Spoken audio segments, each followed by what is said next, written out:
Bem, iniciamos aqui um momento muito importante, muito assim, interessante, você vai gostar desse vídeo.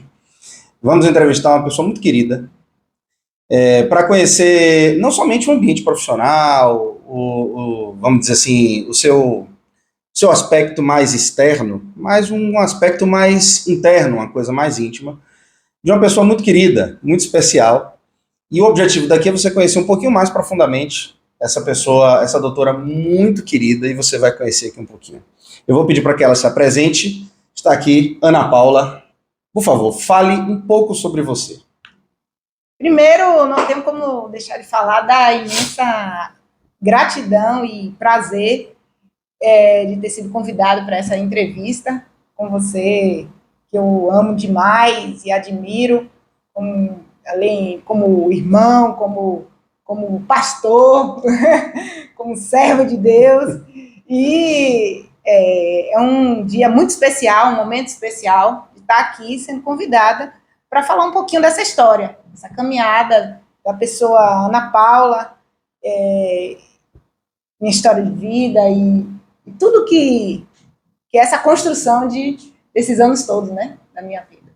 Nosso objetivo aqui, ele é alcançar o máximo de pessoas possíveis dentro de valores que são muito importantes para nós. Não é somente uma questão de internet, de Instagram, aquilo que é visto virtualmente, que chama muita atenção, mas que às vezes esconde muita coisa e externa muita mentira. Mas existem valores que são muito importantes para a gente, e a abordagem profissional ela deve ser o reflexo da experiência pessoal. Por isso, o objetivo dessa entrevista. Eu vou começar perguntando aquilo que já é bem padrão, já é bem comum se fazer. Quem é Ana Paula Rezende? Fala aí. Ana Paula, a gente, quando pensa assim, é um amontoado de papéis, assim, né, que a gente abraça e assume nessa vida, uma caminhada aí, uma caminhada breve ainda, né, não precisa falar a idade, né, mas Ana Paula, se fosse definir uma palavra, acumulando todos esses papéis que eu desempenho, é uma apaixonada por tudo que faço, por tudo que Deus me permite ter e realizar e fazer. Então, eu preciso ser apaixonada, né? E Ana Paula é essa pessoa apaixonada. Primeiro, apaixonada pelo tesouro maior da minha vida, que é Jesus Cristo. Eu não tenho como dar um passo nessa vida sem ele. E nunca me desgarrei dessa realidade. Eu me lembro que desde pequena, ainda ali na minha escola, nas minhas dificuldades de estudo, algumas matérias eram muito desafiadoras para mim. A trajetória de escola foi, não digo traumática, mas dolorosa em alguns aspectos. Posso depois colocar um pouquinho mais para vocês. Mas eu me lembro que uma palavra eu sempre escrevi ali nos meus cadernos, ainda criança, que era Jesus. A palavra Jesus era a palavra que eu mais escrevia, talvez não tivesse consciência do que significava para mim essa palavra, esse nome, esse doce nome, Jesus Cristo. Mas era a ele que eu recorria desde criança. E a minha base toda, eu vou falar figuras de apego porque tem a ver com a abordagem que vou falar para vocês, mas a minha base, as minhas referências emanavam essa realidade, sempre, né? Meu pai, a minha mãe, olhava para a vida deles e via esse nome sobre a vida deles. E isso é o que sempre me deu segurança nessa base. Então, meu pai e a minha mãe, hoje não temos ela aqui na nossa presença, se eu me emocionar, vocês... É bom, aprendi. A gente pega um lenço de papel, a gente pega um lenço de papel. A gente sente falta, né, dessa figura. Mas sempre foi e sempre será aquela mais atrelada a esse nome, Jesus Cristo. E essa base sempre me deu muita segurança, muita certeza, de fé, e que seria nele que eu poderia encontrar tudo que eu precisasse. Então, a Ana Paula é essa pessoa, né, que viu uma mãe, um pai. Meu pai é uma paixão pelas coisas corretas, pela justiça, pela segurança, pela provisão da casa. É um homem batalhador, que nunca deixou faltar nada. Tivemos uma vida simples, né, mas que nunca nos faltou nada. Principalmente o amor, a referência, o exemplo, a sustentação. E minha mãe é essa representação de fé que na simplicidade, né? Ela veio de um lar. Meus pais vieram de uma vida muito simples também, a história de vida deles é de uma simplicidade e de algumas dificuldades até financeiras que eles não nos permitiram passar, graças a Deus por isso. Mas aprendemos a amar as coisas simples. As coisas humildes, simples, ver o valor de Cristo nessa simplicidade. E essas figuras são o meu chão.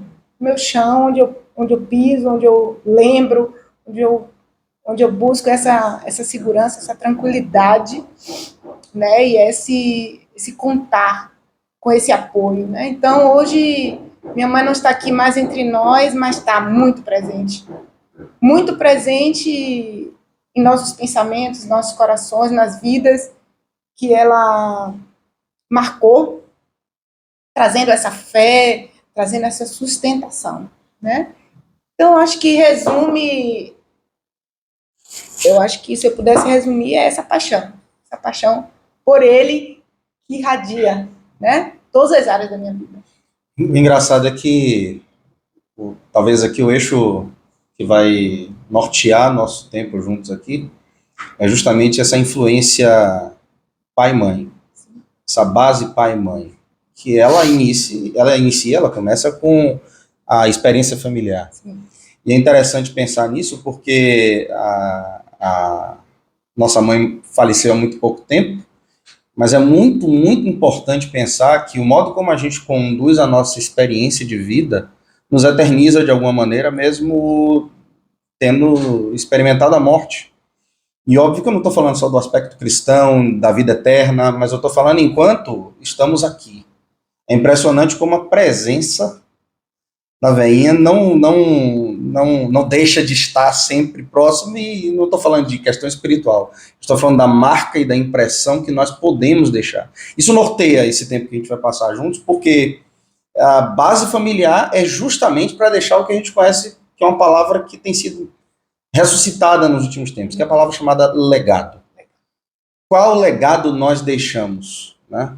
Qual é a marca e qual é a impressão que nós vamos deixar nas pessoas, principalmente, sobretudo, aquelas que estão conosco no dia a dia, nossa casa, nossos filhos, nossa esposa, nosso marido. O que é que nós vamos deixar de marca? Eu acho que no final das contas o que vai importar é isso. E é interessante a gente pensar nisso, Ana, porque tem se falado muito sobre qual deve ser a influência, em que nível deve ser a influência dos pais na vida dos filhos. E às vezes se flerta com a ideia de que temos que deixar nossos filhos e zero influência ali naqueles primeiros anos iniciais. Mas já iniciando aqui, a gente já percebe que a marca de seu pai e de sua mãe, de meu pai e de minha mãe, você não foi uma marca leve. E você fala que desde cedo há um nome que estava diante de você, e o nome era o nome de Jesus. Foi importante essa marca da pessoa de Jesus, que deixava muito claro minha mãe, meu pai deixava muito claro. Foi importante essa marca para você? Isso começou cedo? Isso começou cedo. O que me chamava a atenção era em que minha mãe se apoiava, assim, para ser tão grata e tão feliz, né?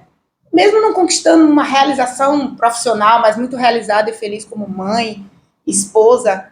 E de onde veio essa realização? E eu via que vinha da fé nele, né?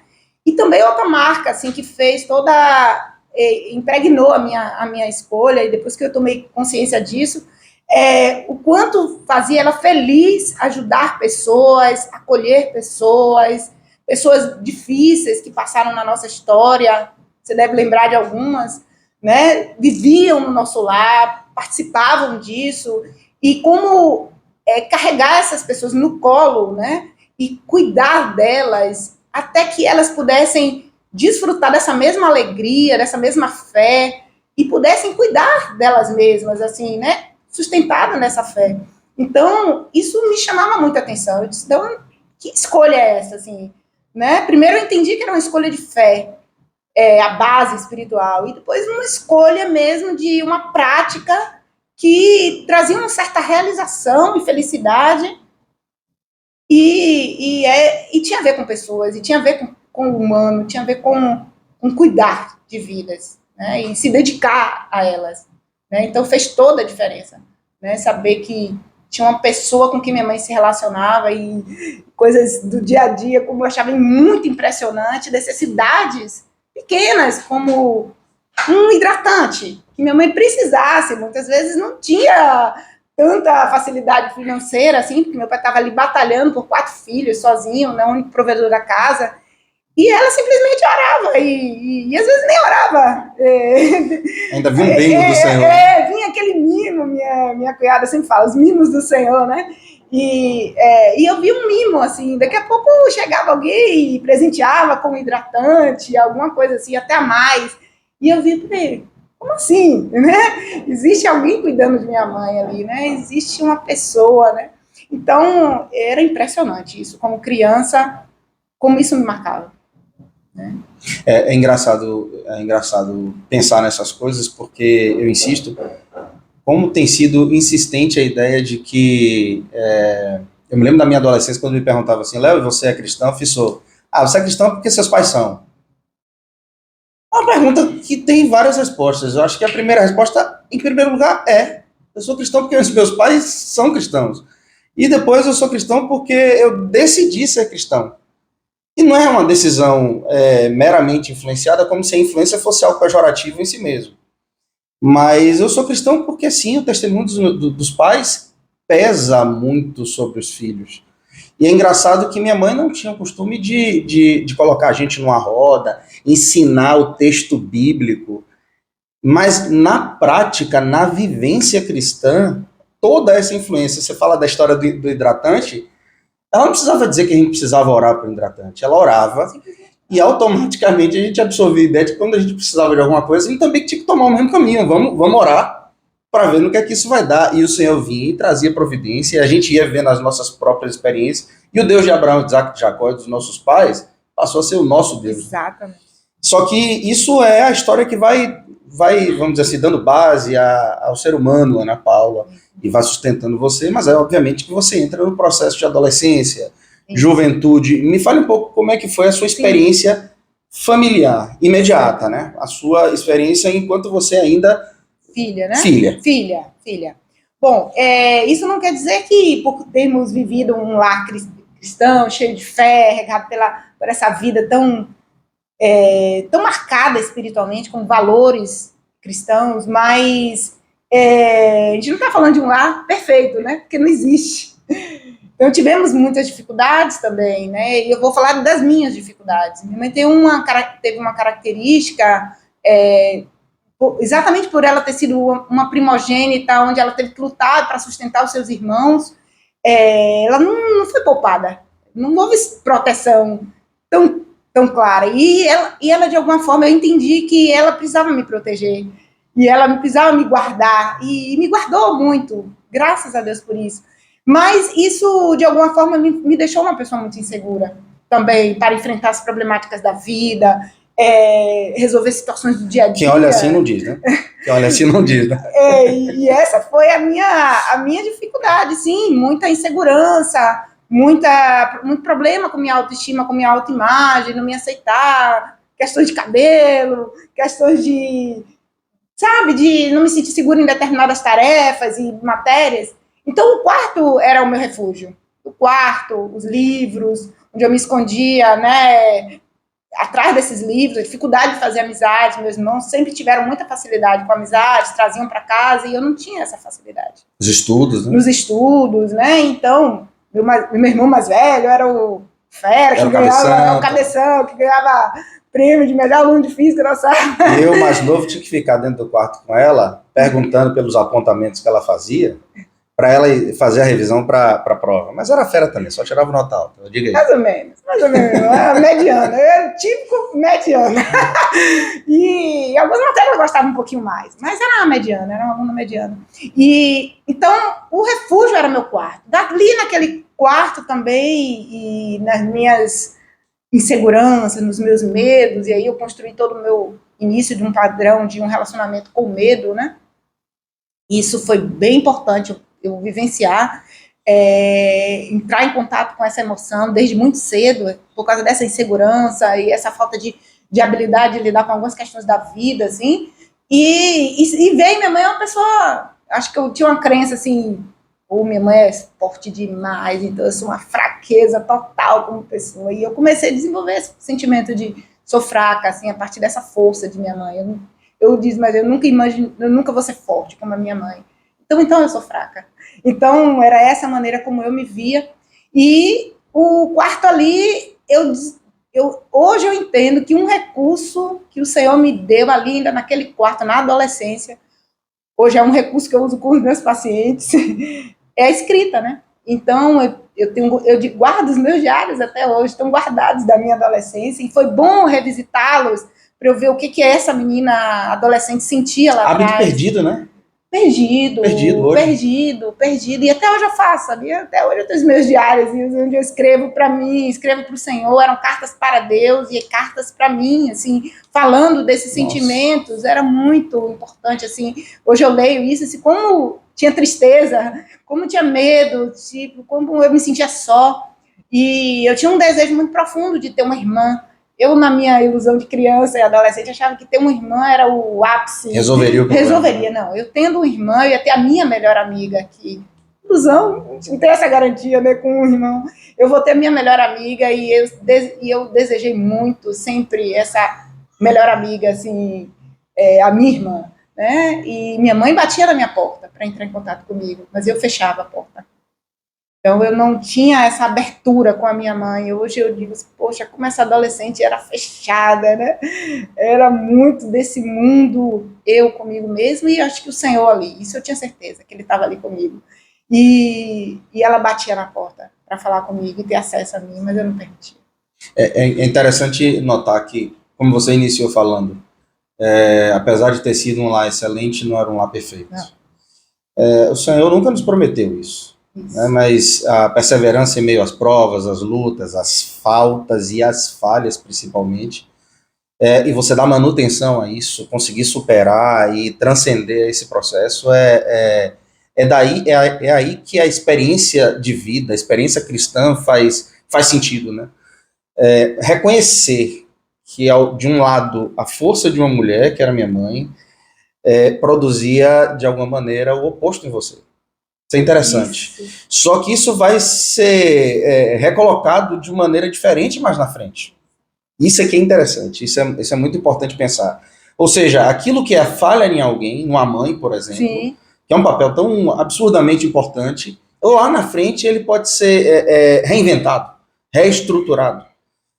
E aquilo que era ruim transforma-se em algo absolutamente positivo. Isso é importante lembrar. Mas como é que era a sua experiência com o pai? Com a mãe você já falou, certo, com irmãos, mas comece com o pai. O pai.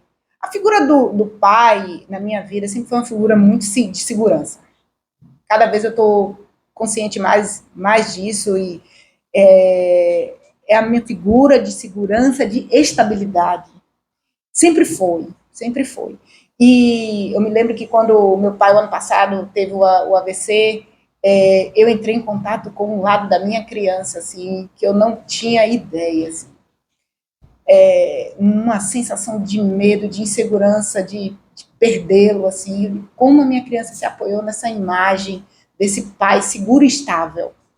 Eu confesso a você que eu só vim me dar conta de uma falta que eu tinha em uma técnica, até passando recentemente, uns 2 anos mais ou menos, onde é uma técnica muito interessante, onde a gente pode conversar imaginariamente com a nossa figura de apego, e eu não tinha ideia de uma falta que eu sentia na figura do pai. poxa, eu tinha uma sensação de completude, assim, sabe? Mas tinha uma falta. Meu pai tem uma característica que eu creio que Deus tem feito ele avançar muito, que é a capacidade de se expressar. Ele se expressou muito pouco em palavras. Ele falou muito com a vida dele, com o testemunho, com as ações, com essa segurança, com essa estabilidade, mas falou poucas palavras. As vezes que falou, marcou profundamente. Sim. Inclusive, na adolescência, quando eu menstruei, 11 anos de idade, a figura que eu me lembro que sentou ao meu lado me explicou o que foi esse processo ali, o que estava acontecendo comigo, foi ele. Talvez ele nem lembre disso. Não, com certeza não. Ele não lembra. Mas foi ele que desenhou, eu não lembro ele pegando, desenhando, me explicando o que estava acontecendo ali comigo, com o meu corpo físico. E aquilo me acalmou. Mas foi ele que estava ali. Então, mas poucas vezes que ele falou muito. Eu sentia falta dessa figura chegando no meu quarto e sentando na minha cama e falando um pouquinho mais do valor que eu tinha como criança, como adolescente, talvez falar um pouco da minha imagem física. Eu senti falta um pouco disso, assim. E eu digo, você tem dúvida desse amor desse pai? Eu nunca tive dúvida. Eu só precisava de um pouquinho mais de certeza nas palavras que ele poderia, mas também com suas dificuldades também na expressividade. E eu creio que isso tenha avançado muito. Não sei o quanto que isso também pode ter impactado a vida dos meus irmãos, mas era só falar um pouquinho mais e é isso. Foi essa falta que eu me dei conta, já adulta, né? Nessa técnica que eu passei. Foi muito, muito impressionante esse dia. Muito lindo. São experiências que vão marcando a gente, vai definindo a gente, o nosso pensamento, nosso raciocínio, como que a gente pensa em paternidade e maternidade na nossa própria experiência ainda.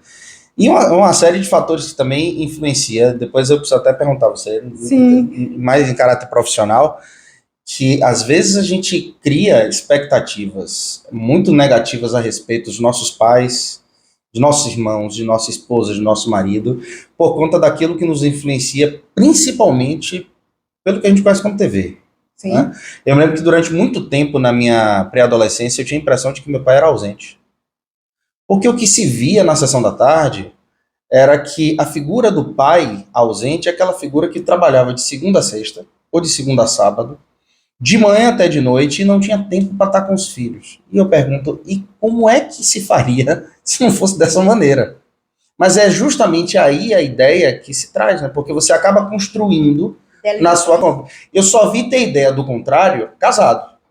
Aí casado, na minha experiência, no papel de pai. Nossa, eu me lembro o dia da minha crise mais profunda. Eu já tinha me mudado de Salvador, e eu estava voltando de Santo Antônio de Jesus para Valença. E eu me lembro de eu pensando em meu pai, e eu me lembrando do apartamento, me lembrando do sítio, me lembrando de um monte de gente todo final de semana. E eu fico, como é que meu pai lidava com aquilo com tanta frequência? Meu Deus do céu, na minha experiência agora, passando por situações bem semelhantes, meu Deus do céu, mas aí mais na frente a gente aborda isso um pouco mais. E guardando um caráter, né? Uma vida de intensidade, ou seja, sem dever nada a ninguém, assim. Isso era muito uma característica sem murmuração. Sem murmuração. Sem murmuração. E você falava sobre a questão da fala, meu pai se expressava pouco, mas quando se expressava era muito forte. E havia uma conversa bem constante entre eu, Deco e Cris, que era, se a gente fizesse alguma travessura, alguma coisa mais perigosa do lado de fora, a gente falava assim, olha, seria melhor se meu pai batesse na gente, do que meu pai dar um discurso. Não é porque o discurso era negativo, é justamente o contrário. É forte. A fala provocava na gente era como se estivesse desaversando a gente, né? Isso marcava muito fortemente a gente. E eu acho que o velho não tem noção do quanto que a fala dele é profunda e forte. É um trabalho que a gente precisa fazer com ele. Tem peso. Tem muito peso. Mas vamos lá, características pessoais. Porque aí a ideia é a gente falar das suas características pessoais e fazendo um gancho com o porquê que você chegou na profissional de psicologia.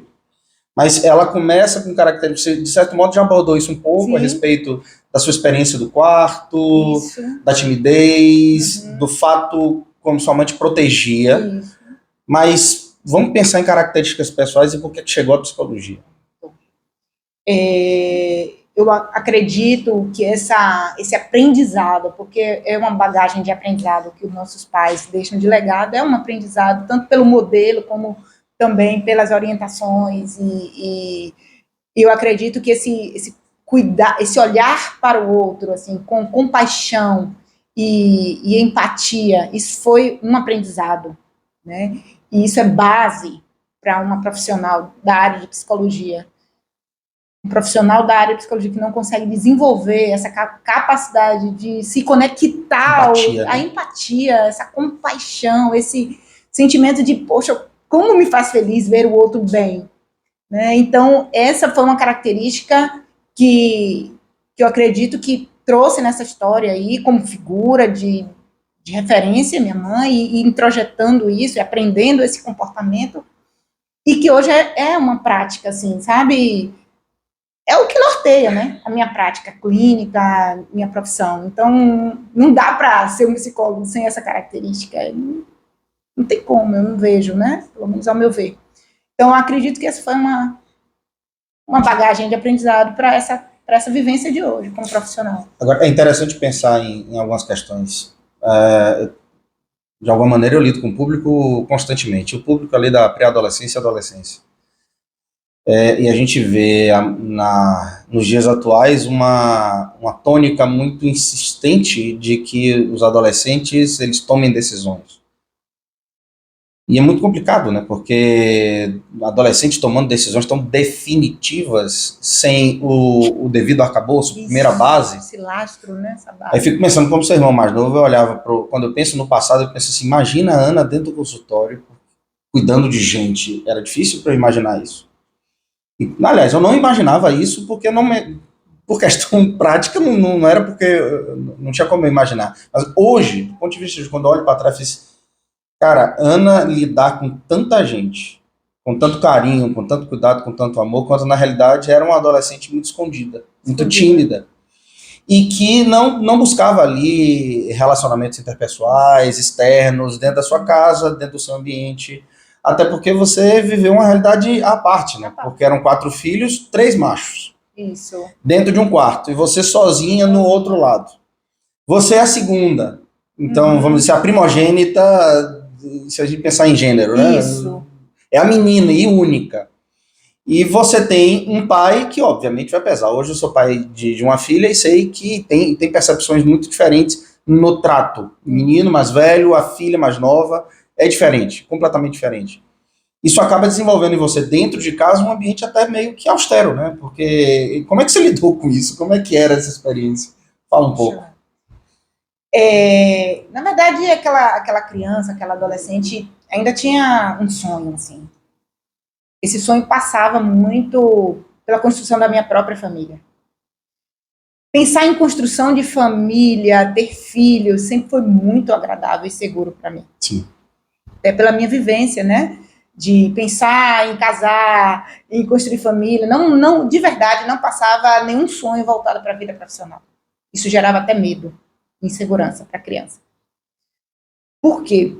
Depois eu entendi. Porque na minha cabeça, na minha vivência, não podia unir essas duas coisas. Sempre pensei assim. Mas o sonho de construir família, de ter filhos, sempre foi um desejo. E eu orava, assim, para casar com uns 18 anos.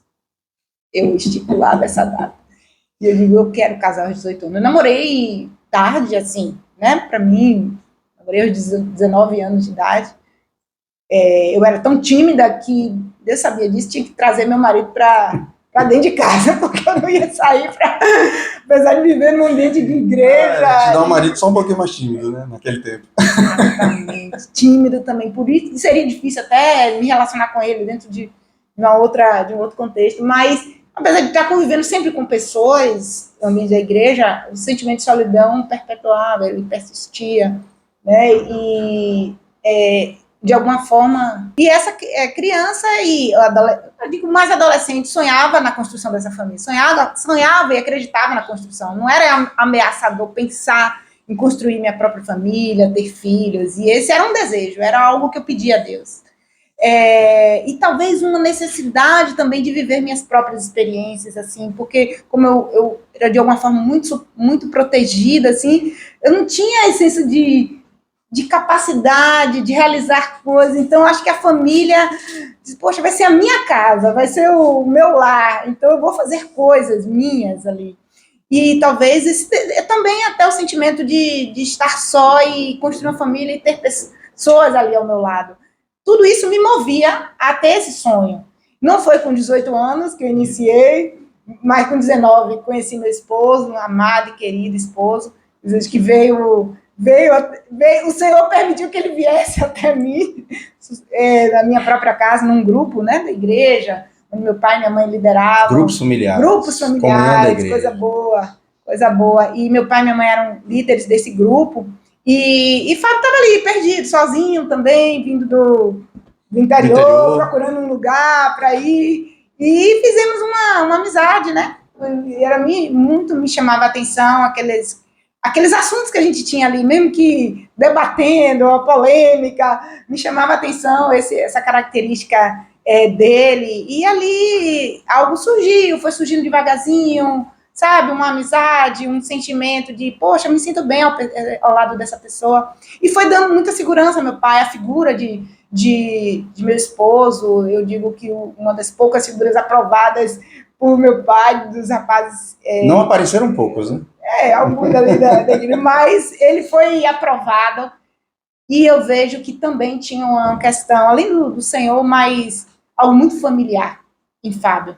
Agora segura o Fábio aí, Sim. O familiar em Fábio, mas tem algo que é importante a gente perceber, Ana. Isso, eu falo do ponto de vista de cá, tá?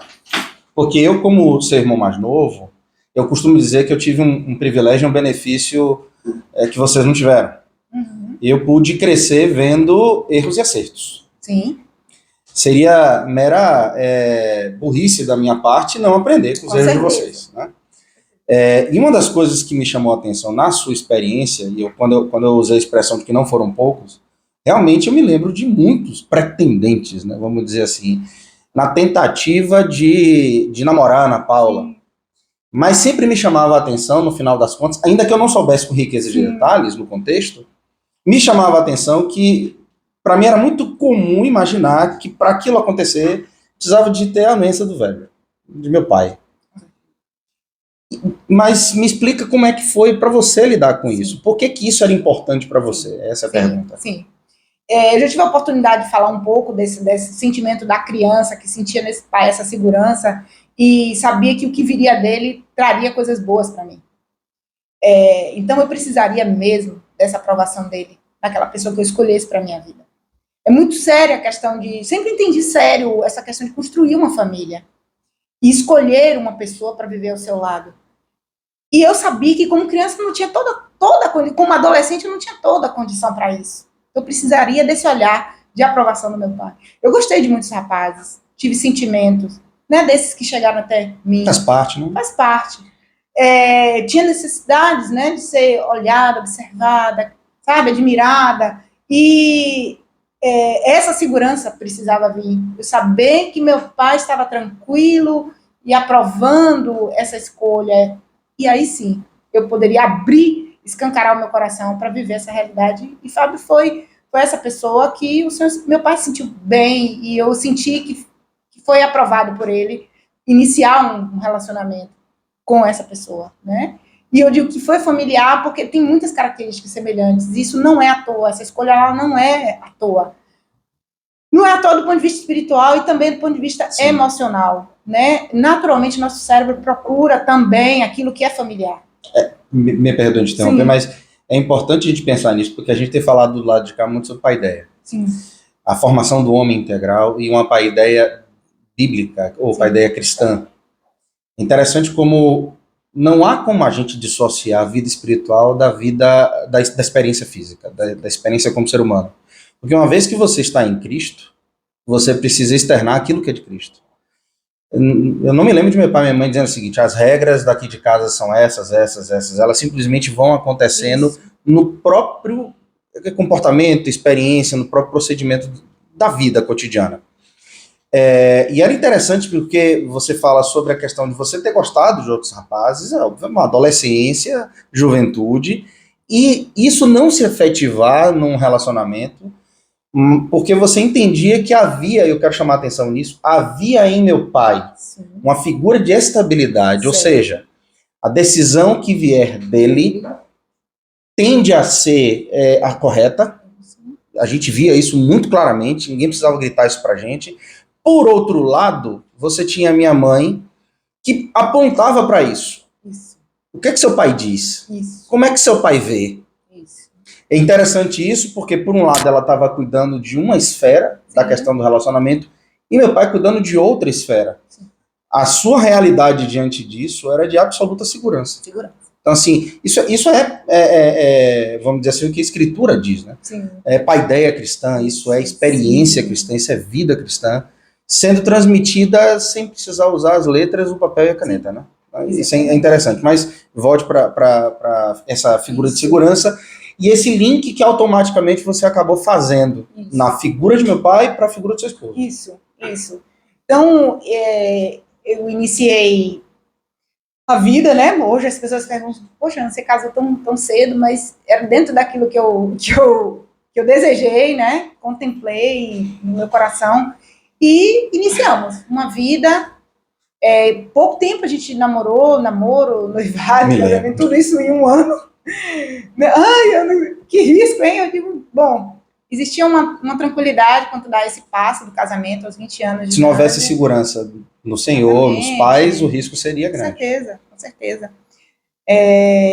E demos esse passo, graças a Deus por isso, e o fato dele compartilhar da minha fé também, como isso ajuda. Poxa, não tivemos problemas quanto a isso, assim, muito pelo contrário, isso fez com que estivéssemos cada vez mais unindo pontos em comum diante de vários valores, virtudes, princípios, né, que fez com que a gente construísse. Nós vivemos boda de prata esse ano, graças a Deus, 25 anos, nossos filhos já adultos, né, e é massa ter filho adulto. É muito bom ter filho adulto. Eu amei todas as fases, mas assim, a fase adulta é algo fascinante, porque nos dá essa sensação, assim, poxa, ficou muita coisa boa dessa história que tentamos passar para eles, assim, guardando o temperamento de cada um, né, e as características, as escolhas, né, temos o Lucas, que acabou de dar essa alegria para a gente esse ano, com Esther, essa princesa, onde quer que eu vá. Ontem mesmo eu estava no salão e eu não podia deixar de falar deles, mostrei foto, toda orgulhosa. Esse aqui é meu filho, minha norinha, minha parceira, e Davi também Lucas tem 23, Davi vai fazer 20 anos também agora, e são filhos muito... Cuidado que você está dando dicas da sua idade, mas segue aí. Mas pode deixar aqui, não tem problema. E é bom porque perguntam se a gente é irmão, nem me acha, né? Só educação, só para educação. Para educação. E aí, essa família que construímos juntos, não sem lutas, não sem dificuldades, com muitos momentos difíceis, e passar por aquela fase inicial do castelo que a gente constrói na nossa cabeça, de um lar perfeito, idealizado, do príncipe encantado, vindo num cavalo branco. Não veio em cavalo, veio num golfe preto. Um golfe preto, GTI. E aí teto solar, e de repente aquilo desaba, e dizer, poxa, é um homem com suas dificuldades, com suas limitações, como eu tenho muitas dificuldades. Então, foi um início de vida de casamento muito difícil. Difícil para mim, talvez para o meu esposo, lidar com rompantes emocionais, sabe? Eu não tinha noção, assim, do quanto ia ser difícil para mim esse início dessa caminhada. Muito desafiador, e ao mesmo tempo fazendo uma faculdade, porque minha mãe sempre me apoiou assim para estudar.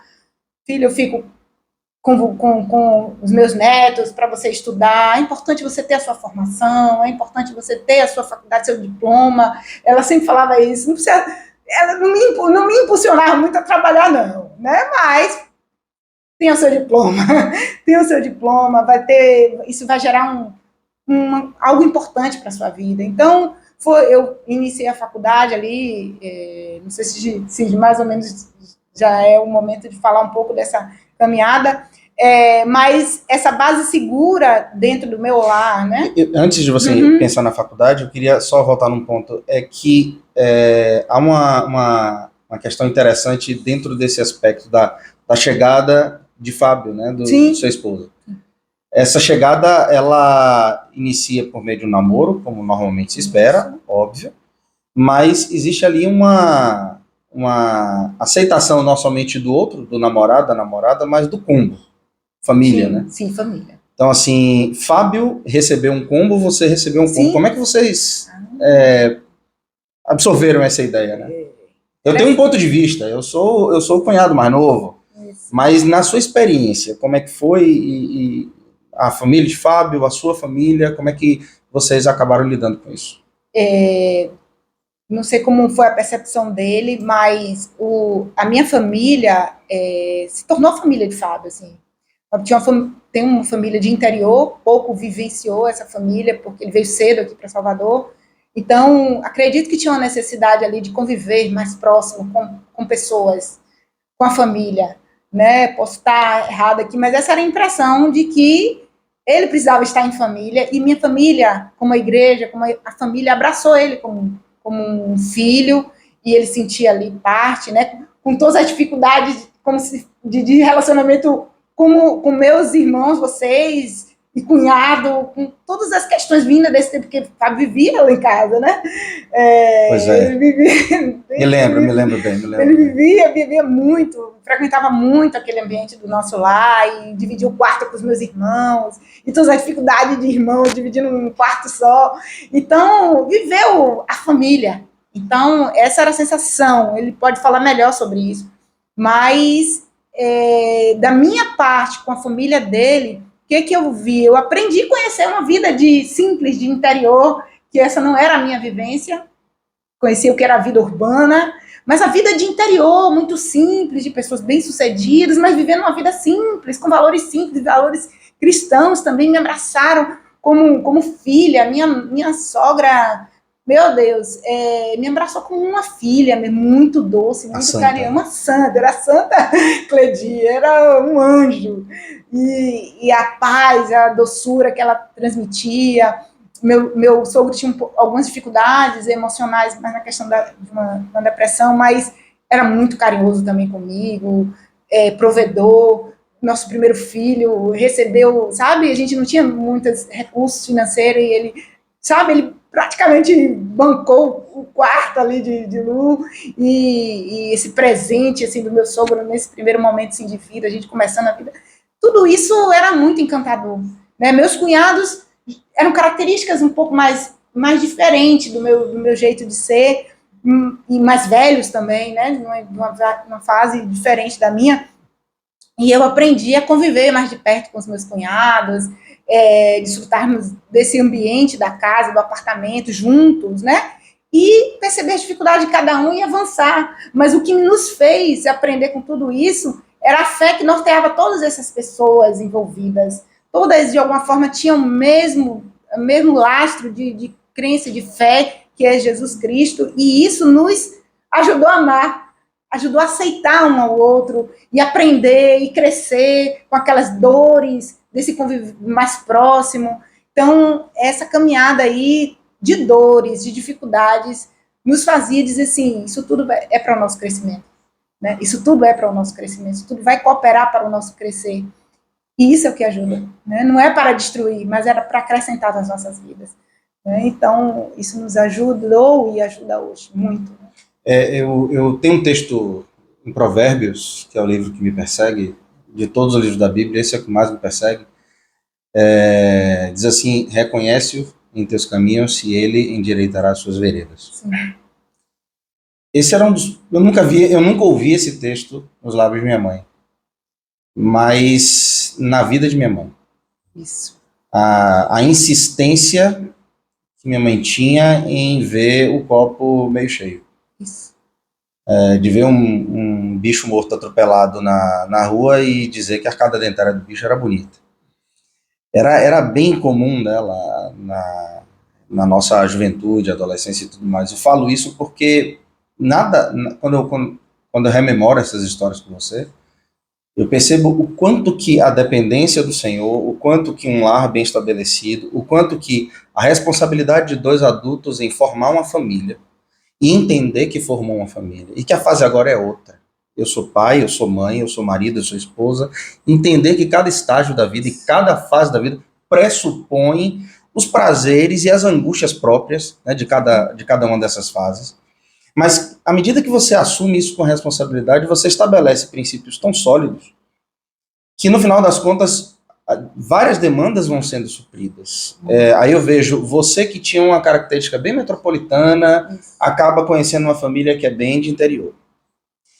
E aí, Fábio, que vinha dessa característica ali no início da vida, mas logo cedo vem para aqui, tem essa carência familiar óbvia por ser um jovem morando em Salvador, e de repente é absorvido pela sua casa, pela sua família, e na realidade é aquela cada família com seus problemas e grandes problemas, e que isso também está implicado no pacote. Mas se a nossa visão for perceber que na direção que o Senhor está conduzindo, a gente precisa confiar nessa direção, o aprendizado, a riqueza do aprendizado é absurda. E para sempre, né? Vamos dizer assim. Isso vai norteando. Isso. Mas eu me lembro que você deve ter passado por alguma crise para decidir pela sua profissão. Porque essa é uma fase que todo ser humano passa. Sim.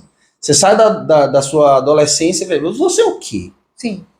E eu me lembro que você fez vestibular, você fez vestibular, escolheu uma coisa aqui, escolheu outra coisa, naquele tempo que não tinha Enem, e você só optava ou por católica, por federal, como foi que isso se deu? Como é que isso aconteceu?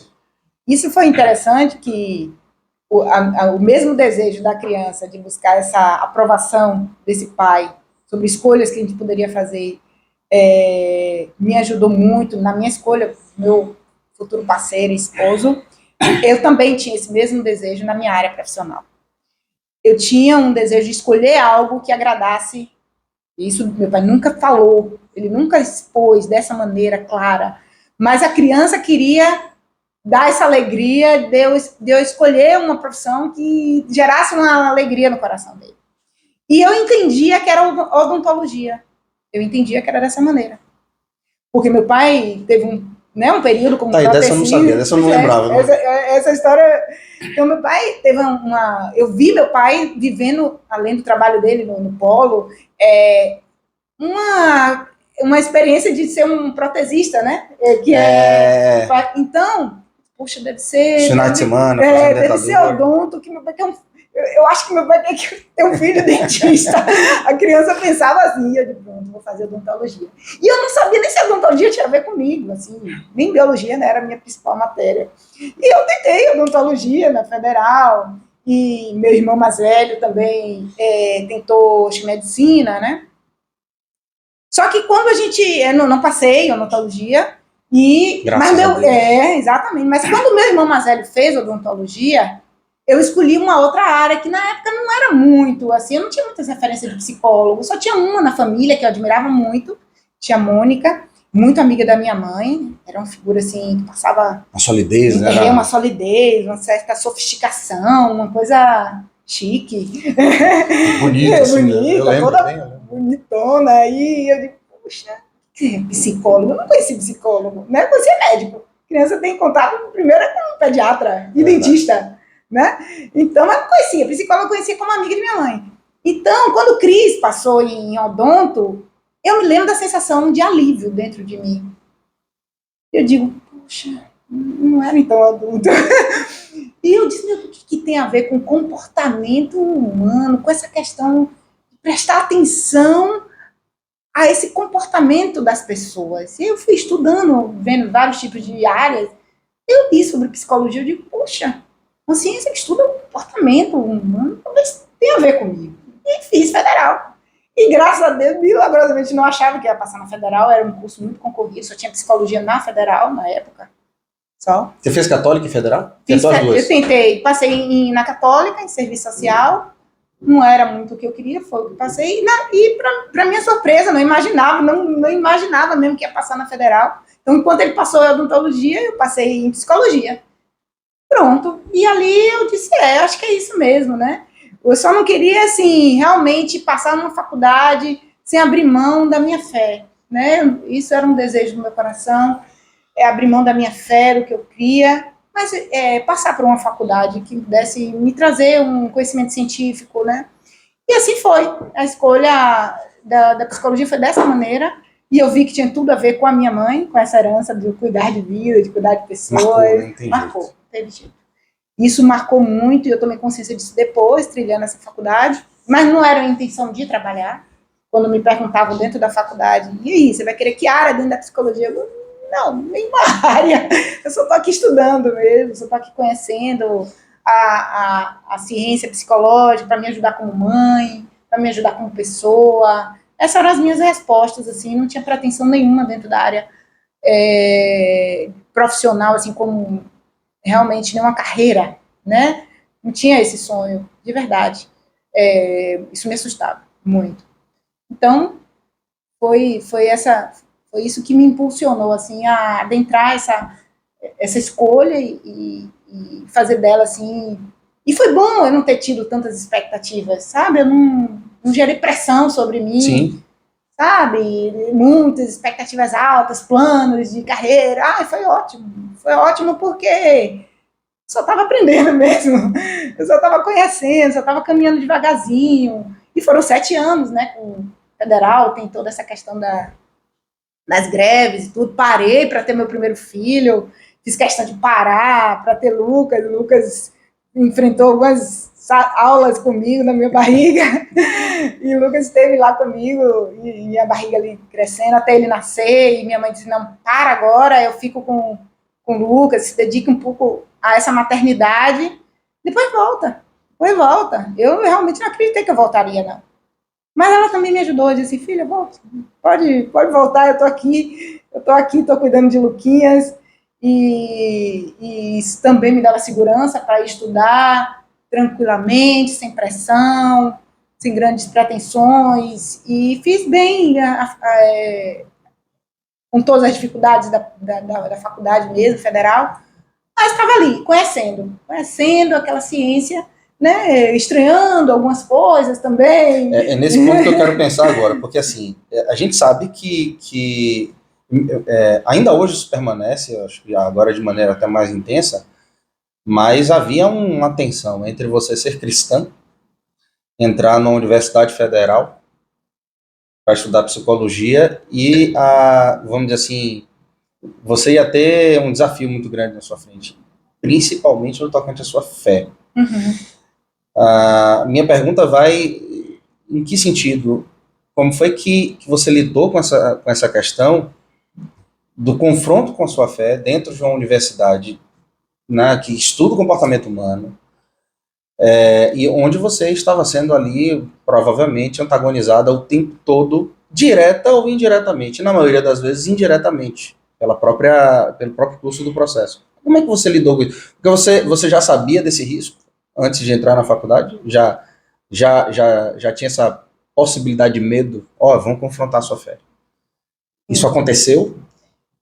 De verdade, assim, não. Comigo, diretamente, assim, né? Apesar de me ter alguns conflitos internos a respeito de algumas abordagens teóricas, algumas linhas, eu tentei buscar, assim, inconscientemente, um caminho que me deixasse confortável, dialogando com a minha fé, ou seja, algumas abordagens teóricas, assim, que eu pudesse ver a questão comportamental e acreditar em mudanças comportamentais, e não tivesse necessariamente que abrir mão, né, daquilo que eu cria, né? Claro que eticamente, a gente não pode, né, trazer essa questão, impregnar isso, ou seja, influenciar isso, e eu guardo isso muito bem nesses 20 anos de clínica, né, atendo pessoas, diversas crenças, mas não abro necessariamente mão daquilo que eu creio, né? Não abro mão da minha fé, eu nunca tive nenhuma dificuldade com nenhum tipo de paciente, nem com nenhuma experiência nessa trajetória na faculdade. Realmente o que eu sentia é que o que eu sou, assim, o que eu não abro mão, o que for diferente de mim, ok, eu vou conviver, mas não necessariamente eu preciso abrir mão de quem eu sou, de que eu creio. E a escolha lá dentro da faculdade, o behaviorismo, a psicologia comportamental, na época não tinha cognitivismo, não tinha essas abordagens que eu busquei depois, que foi mais em pós-graduação. Sim. né? Mas era algo que era possível a gente trabalhar mesmo, né? E entender a questão comportamental, desse aprendizado em relação a essa bagagem, a influência dessa família sobre a construção dessa personalidade do sujeito. Então, isso foi o que essa minha trajetória, né? Mas houve um confronto, um choque. Em um momento, sim, sim. Eu pergunto isso porque tem muita gente que teme, né, essa experiência. Mas a gente vai ser confrontado em todas as áreas. Enquanto a gente está vivo, a gente está sendo confrontado. Exatamente. E é importante, o que eu quero enfatizar bastante, é importante a gente prestar atenção na direção que o Senhor dá, na nossa própria experiência, na experiência dos pais em convívio com os filhos, no equilíbrio entre essas percepções, ainda que ali hajam conflitos entre pai, mãe e filho no que fazer. Mas se a gente vai tomando essa direção, e óbvio, se há dentro do ambiente familiar uma base sólida, pré-estabelecida, você vai sim ser confrontado lá na frente, mas você não precisa necessariamente deixar de ser, ou abordar aquilo que você aborda, ou deixar de ser. Até porque a experiência cristã ela não é experiência teórica, a experiência cristã é a experiência vivida. E na sua experiência, na nossa experiência especificamente, nosso pai de poucas palavras, nossa mãe de muitas palavras, mas de pouca teoria. Isso.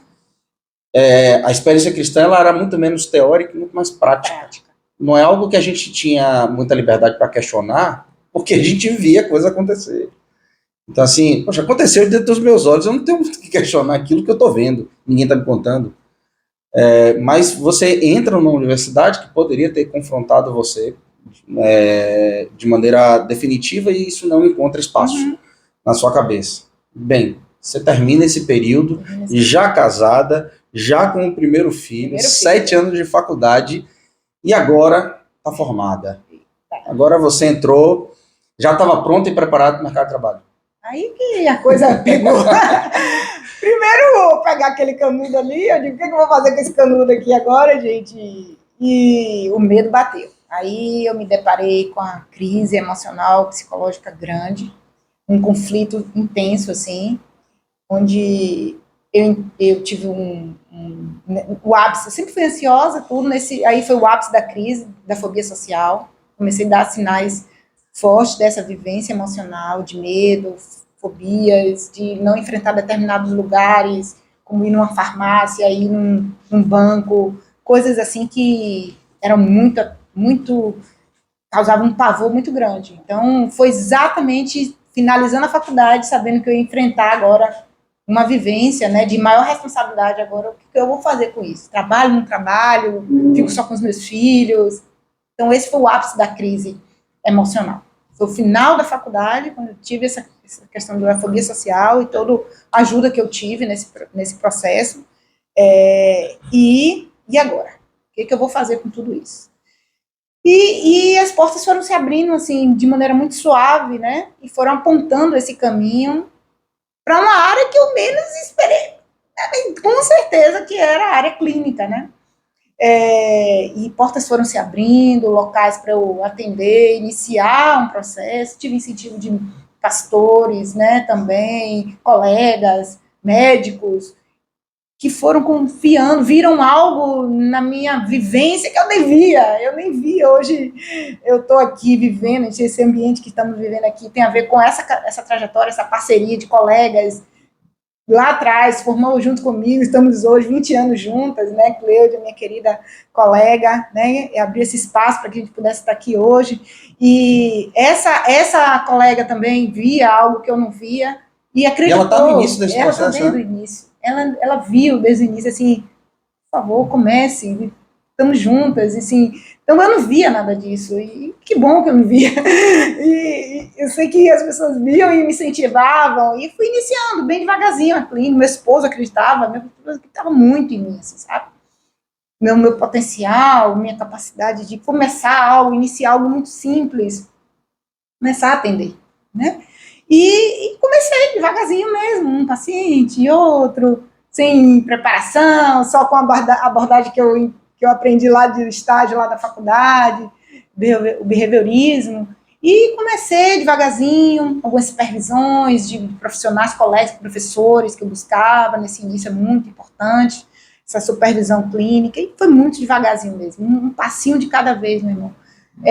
Uma porta que se abria aqui, eu abraçava essa porta e entrava nela com muita gratidão, mesmo que com medo, mas com muita confiança de que era Deus que estava abrindo aquilo para mim. E eu precisava ser obediente a Ele. E um dos meus maiores conflitos era abraçar uma carreira profissional e abandonar meu lar.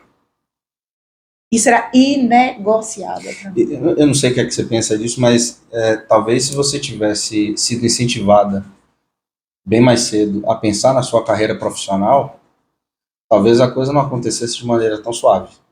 Uhum. Porque você acaba hiperfocando na carreira profissional, ela se torna uma prioridade. Exatamente.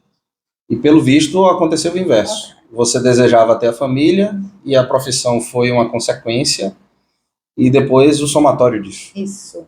Como isso vai acontecer? Interessante. Muito interessante. Buscar primeiro o reino de Deus, aquilo que o Senhor estabelece, as outras coisas vão sendo acrescentadas, reconhecendo o Senhor nos caminhos, Ele endireitando as veredas, e a gente sem uma sobrecarga absurda, né? Isso, exatamente. De decisão final. E esse pilar assim, central da minha família bem criada, bem fundamentada, era a partir desse pilar assim, que eu precisava construir minha profissão em cima disso aí. Eu precisava em cima disso, porque não adiantava, ou seja, passar toda essa abordagem, todo esse sucesso e carreira com lá totalmente sucumbido, ou seja, ruim, cheio de inadequações e disfuncionalidade. Não entrava isso na minha cabeça. Como profissional dessa área, a responsabilidade que isso biblicamente me trouxe, e a própria profissão, dizer assim, é possível, o papel do pai e da mãe, o fundamento da família, na constituição e na personalidade dos filhos, tudo isso era muito de tamanha responsabilidade. Então, isso era inegociável para mim. Então, como é que isso acontecia na prática? Numa fase onde tinha muitos pacientes, Deus já tinha aberto portas, muitos pacientes já vindo, e eu tinha separado um turno para cuidar deles. E não era o turno que eu estava trabalhando, era o turno que eu estava em casa. Eu tinha que estar em casa para cuidar de...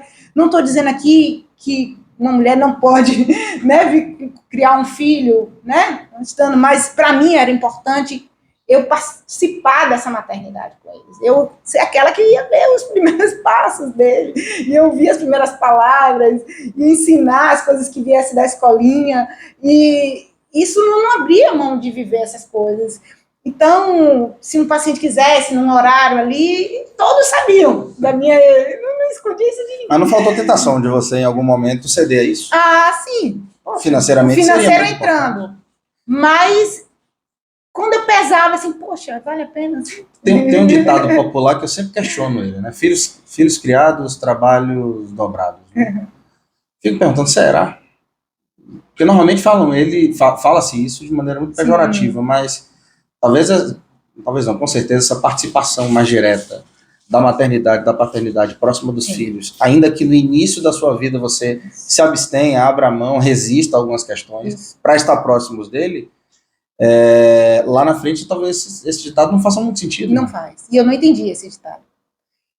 E não entendo. Assim, quer dizer, entendo nesse aspecto, né, do que as pessoas colocam aí, talvez um nível de preocupação, porque algumas coisas fogem ao nosso controle, né, com filhos maiores, talvez gere até um pouco mais de preocupação, mas uma boa base, bem fundamentada, ou seja, solidificada, ou seja, nos dá uma adolescência mais suave, com as dificuldades que vão vir mesmo, as alterações hormonais, mas assim, tudo fica muito, eu acredito nisso, de uma suavidade, ou seja, porque tem um vínculo estabelecido, tem um vínculo de base, ou seja, onde você tem uma confiança. A qualidade do vínculo com seu filho foi muito bem estabelecida, então ele vai ter as dificuldades dele, mas ele vai poder encontrar um ambiente seguro para se expressar, para falar, e então as coisas vão ser resolvidas de uma maneira mais suave, não que não venham as dificuldades, né, mas tem ali um canal aberto, né, ou seja, tem um porto seguro ali, onde ele pode contar exatamente nas dificuldades que ele vai enfrentar como fases, como a adolescência, né, que não é fácil, não é para ninguém, né, e então, por isso eu vejo hoje, assim, não sinto, de verdade, Léo, essa questão de um peso maior, de um trabalho dobrado de verdade na vida adulta, muito pelo contrário. Hoje eu tenho meus filhos, assim, eu posso contar com eles, assim como eles contaram comigo, e com o pai, eu sinto que eu posso contar com eles, assim, hoje, eu ver Davi, né, hoje ver Lucas casado, construindo o lar dele, e ver Davi, meu filho, eu não tenho condição nenhuma de fazer mercado, toma aqui a chave, dá aqui a lista do mercado, faz esse mercado para sua mãe aqui, pelo amor de Deus, e ele diz, não, mãe, eu vou tranquilo, e isso é muito bom, isso é maravilhoso, isso é céu na terra. Isso é bom demais, mas vamos lá. Você, formada, agora tem uma questão que sempre, aí eu estou falando aqui na cadeira do leigo, tá? Você se formou em psicologia. Tá, mas o que é psicologia? Vamos pensar assim. E o que você hoje tomou como norte para a sua carreira? Mas primeiro, o que seria essa psicologia? Que de maneira resumida, você até já colocou, que é a ciência que estuda o comportamento humano. Tá, mas só existe uma maneira de ser psicólogo? Só existe um jeito, um caminho? Eu estou falando aqui expressões bastante leigas, né? Sim. Como alguém que precisa entender exatamente o que é a psicóloga Ana Paula e qual é o caminho que ela tomou, né, em termos de psicologia, em termos de profissão. Certo. Ainda dentro da carreira, ainda dentro da faculdade, o que me despertava em termos de matérias e professores que passavam lá dentro tinha a ver com a temática família. O que será? Padrão. Né? Padrão. Bom demais. Casal e família, tudo que psicologia de desenvolvimento, eu digo, eita, tá aqui um caminho, uma área que me fascina, que me apaixona. Então, eu sabia que era alguma coisa nesse sentido. Então, quando foi enfrentando os medos, foram ficando mais suaves, dentro ali, já trabalhando com alguns pacientes que estavam vindo e tudo, sempre me chamava muito mais atenção esse paciente com dificuldades de relacionamentos familiares, esse casal com algumas dificuldades também, e relação pais e filhos, né, coisas da minha vivência mesmo, como transtornos de ansiedade, que eu sabia bem o que era uma ansiedade, um medo, uma insegurança. Essas coisas sempre me fascinaram, porque tem a ver comigo, né?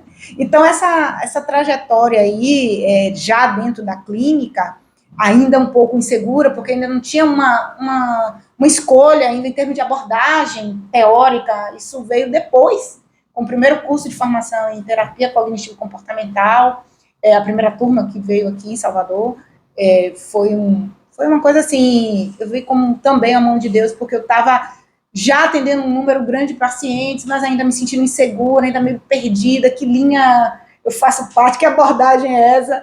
E surgiu essa oportunidade de fazer esse curso, né, de terapia cognitivo-comportamental. Então, na realidade, existem diversas abordagens. Existem várias abordagens, algumas eu tinha certeza que eu não queria, né, não precisa estar aqui citando, mas não tinha a ver comigo, né? Mas as que eu decidi foi a terapia cognitivo-comportamental, que trabalha com reestruturação de pensamentos, com buscar essa mente equilibrada, esse diálogo da razão com a nossa emoção. Aquilo estava tranquilo para mim, assim, não me confrontava em relação àquilo que eu creio, muito pelo contrário, me ajudaria a lidar com o paciente de maneira à vontade dentro daquela abordagem. Então, foi a primeira abordagem que eu escolhi como terapia cognitivo-comportamental, né, que tem a ver com pensamentos, cognições, emoções, o diálogo dessa mente que apresenta pensamentos distorcidos. Nós vivemos também, construímos uma mente com essas distorções, entender quais são essas distorções, dialogar com ela. Ela vem dessa vivência mesmo, né,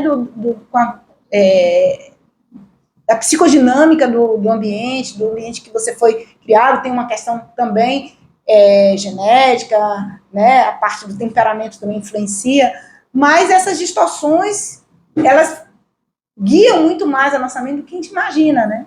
Então, elas são várias distorções. Eu aprendi ali na terapia cognitiva e sempre apliquei primeiramente em mim essas técnicas. E isso foi muito importante, porque eu digo, peraí, esse negócio funciona mesmo, deixa eu aplicar em mim, se isso funcionar em mim, isso dá certo, né?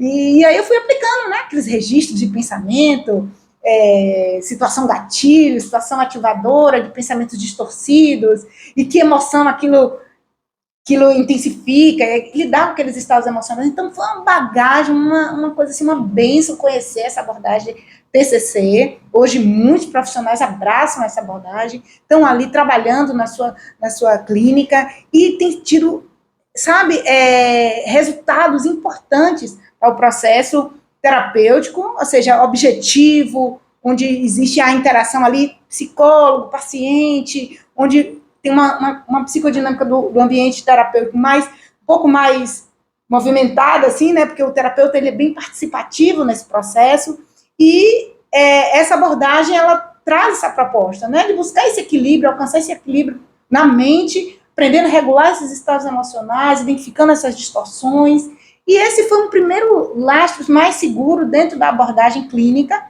foi a TCC. O que seria na prática um pensamento distorcido, né? Dando um exemplo, identifiquei logo, né, que os meus medos, inseguranças, até a minha fobia social, que eu senti, vivenciei, sofri, aquele pensamento de leitura de pensamento. Né? O que eu tinha muita leitura de pensamento? O que é a leitura de pensamento? Eu pensar que o outro pensava algo de mim.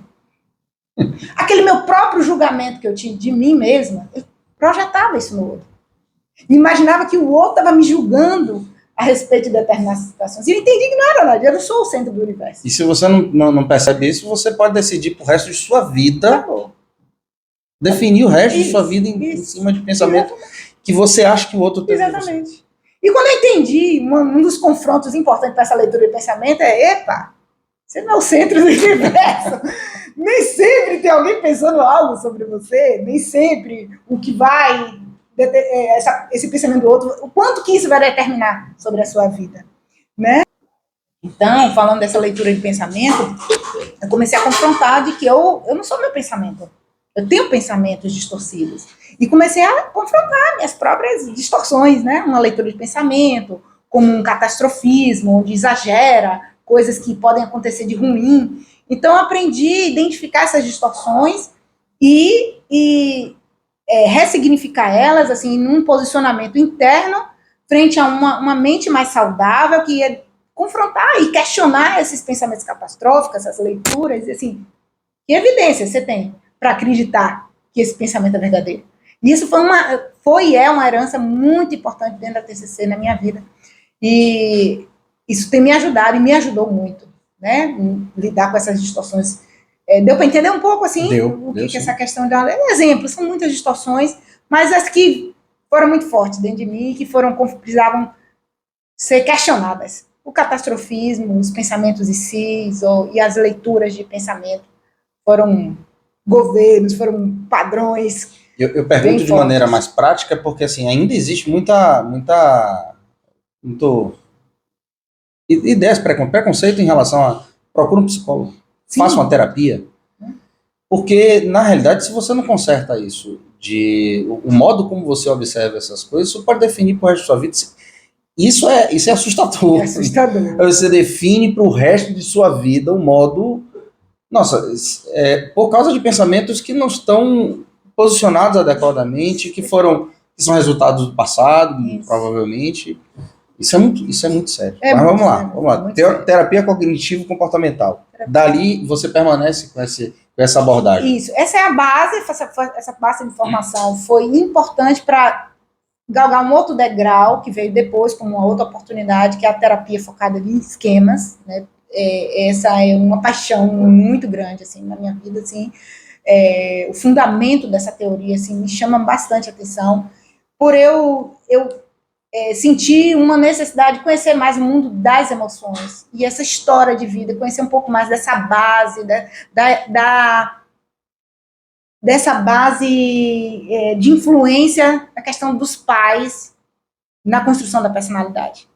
Então, foi essa abordagem que tem dado respostas a esse entendimento da questão da base primeira, né, das figuras, que a gente chama de figuras de apego, né? Sim. Aqueles que foram responsáveis por cuidar, ser responsáveis por essa vivência desde o início da infância, né? Então, essa terapia focada em esquemas me deu algumas respostas que ficavam assim, meio algumas interrogações, e me deu algumas respostas em nível mais de conhecimento da influência das memórias, dessas figuras de referência e também conhecer mais o mundo das emoções.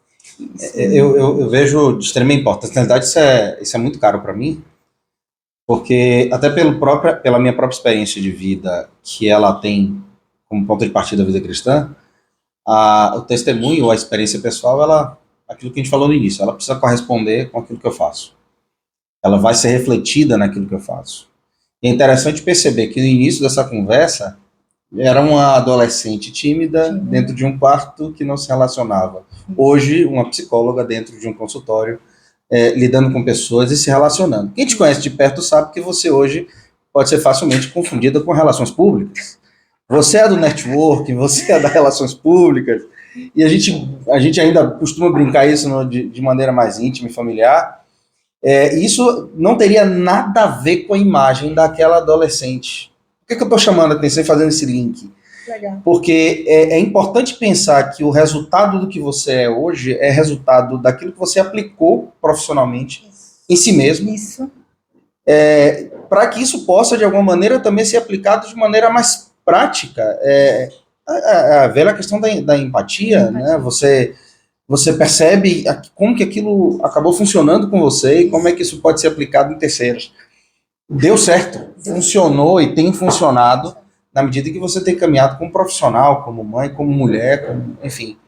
Mas me fale mais sobre o que seriam esses esquemas. É importante você, de alguma maneira, organizar isso para que eu como leigo, e para quem vai nos assistir, entender bem o que isso significa. Né? Isso.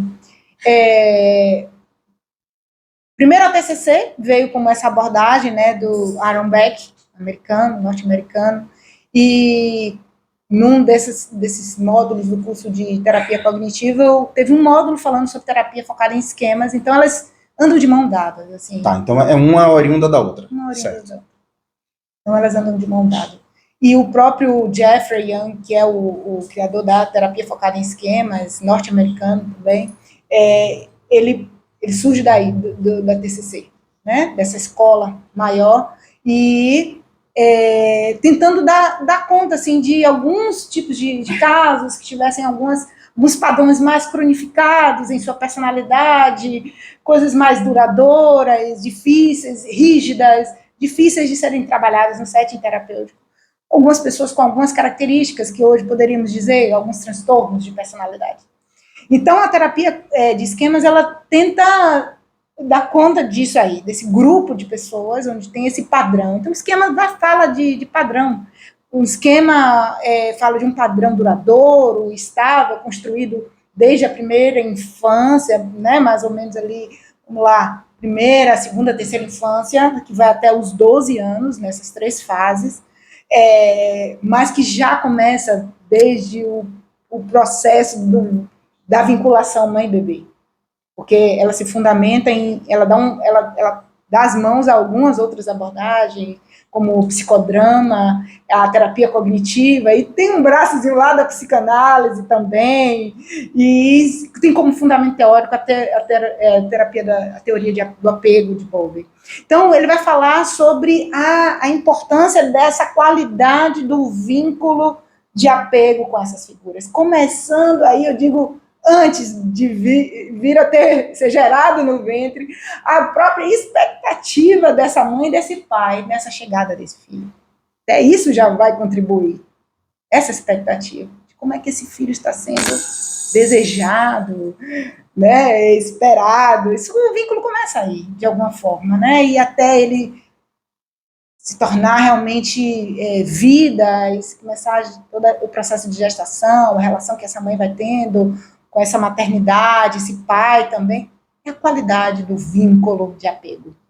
Isso vai nortear muita coisa na vida desse sujeito. Então, isso já é estabelecido de maneira prévia? Eu creio que sim, assim, de forma da expectativa, né, desses pais, no que está ali sendo almejado. Eu acredito, a concretização disso vai ser na própria gestação, mas para mim é anterior, de alguma forma, a essa questão de que tipo de vínculo eu vou ter com essa vida que está vindo aí. Então, isso me encanta muito. O papel de pai e mãe, ele é formado quando a gente é filho, literalmente. Parece óbvio, mas às vezes tem obviedades que precisam ser mencionadas. Sendo filho, aprenda a ser pai. E até o desejo de ser um pai, de ser uma mãe. Eu me lembro que eu desejei ser pai pela primeira vez, eu sempre dito isso, eu acho que eu devia ter uns 8 ou 9 anos de idade, estava no carro, como eu sempre ia no banco do fundo, entre os dois bancos da frente. Estava meu pai e Deco. E meu pai estava repreendendo o Deco em alguma questão e falando alguma coisa para ele, e essa cena tá bem clara na minha cabeça. Passando pelo Caminho das Árvores, pelo antigo Prédio da Tarde, indo pro sítio, e eu me lembro de meu pai falando com o Deco, eu falei assim, quando eu crescer eu também quero ser pai, para poder falar com meu filho. E sendo filho, desejei ser pai. Isso é importante chamar, eu falo porque cada dia que passa, menos a gente tem sido incentivado a desejar a casa. Sim. Como se a família, de alguma maneira, fosse impedir da gente de ter realizações pessoais. Quando, na realidade, elas são constitutivas para isso. Exatamente. Impressionante, exatamente. Isso é importante. Isso é lindo demais. Eu fiquei muito alegre recentemente, ouvi dos meus próprios filhos já adultos, que eles queriam ter mais de 2 filhos, cada um, até 3 filhos, né? Não sei se isso vai ser a realidade deles, mas o desejo que eles expressaram, de poxa, então foi bom, foi bom essa vivência, foi algo desejável, né? Não traumático para a vida deles, né? E muito me alegra.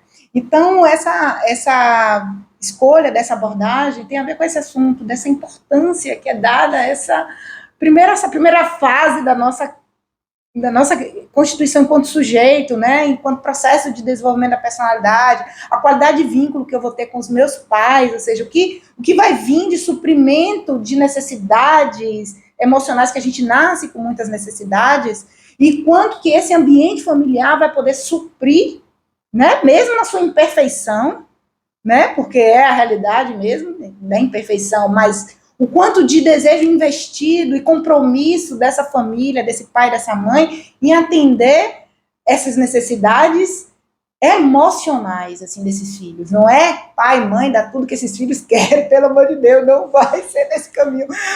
É o que eles necessitam como base de fundamento seguro nessas figuras que precisam passar essa segurança, essa estabilidade. Mais uma vez, repito, não é perfeição, muito pelo contrário, é verdade e honestidade desse pai e da sua mãe. E quantos meninos cresceram ouvindo falar que eu tinha problemas de pensamentos catastróficos? Eu não tinha problema nenhum em dizer isso para meus filhos. Meu filho é um catastrofismo de sua mãe aqui. Ele, calma, mãe, isso é um catastrofismo. Eles conviveram com as minhas distorções cognitivas. Eles aprenderam a ver isso, assim, sabe? Porque eu não queria negar isso para eles. Agora eu queria realmente passar a mensagem de que eu não queria ficar estacionada nessas distorções. Sim. Eu não queria que elas guiassem a minha vida, mas que eu poderia ir muito além no Senhor e que Deus é minha segurança, que eu enfrentaria os meus medos, sabe? As palestras que fui recebendo alguns convites, eu estava morrendo de medo, insegurança, mas eu iria enfrentar aquilo, porque eu acreditava que isso poderia me levar para um lugar ainda muito melhor, né? E essa foi a vivência que eu tentei passar, por um pedido de perdão, muitas vezes em erros cometidos, né?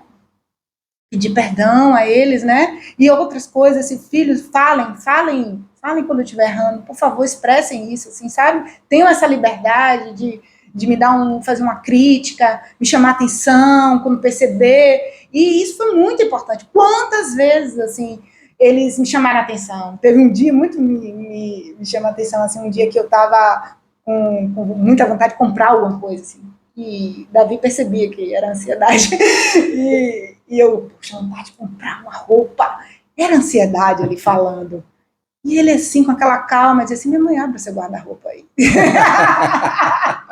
Eu não sei se você me lembra disso. Abre aí, dê uma olhada aí no seu guarda-roupa. Será que você precisa mesmo? E aquilo foi chamou muito minha atenção, e como foi muito importante eu ouvir aquilo. E Lucas, teve um dia, me chamou a atenção, isso já na fase adulta, eu acordei fora do meu horário, assim, eu me cobro muito ainda, né? Eu acordei fora do meu horário, agoniada, que eu tinha que botar o café deles, e Lucas já estava na cozinha fazendo algumas coisas.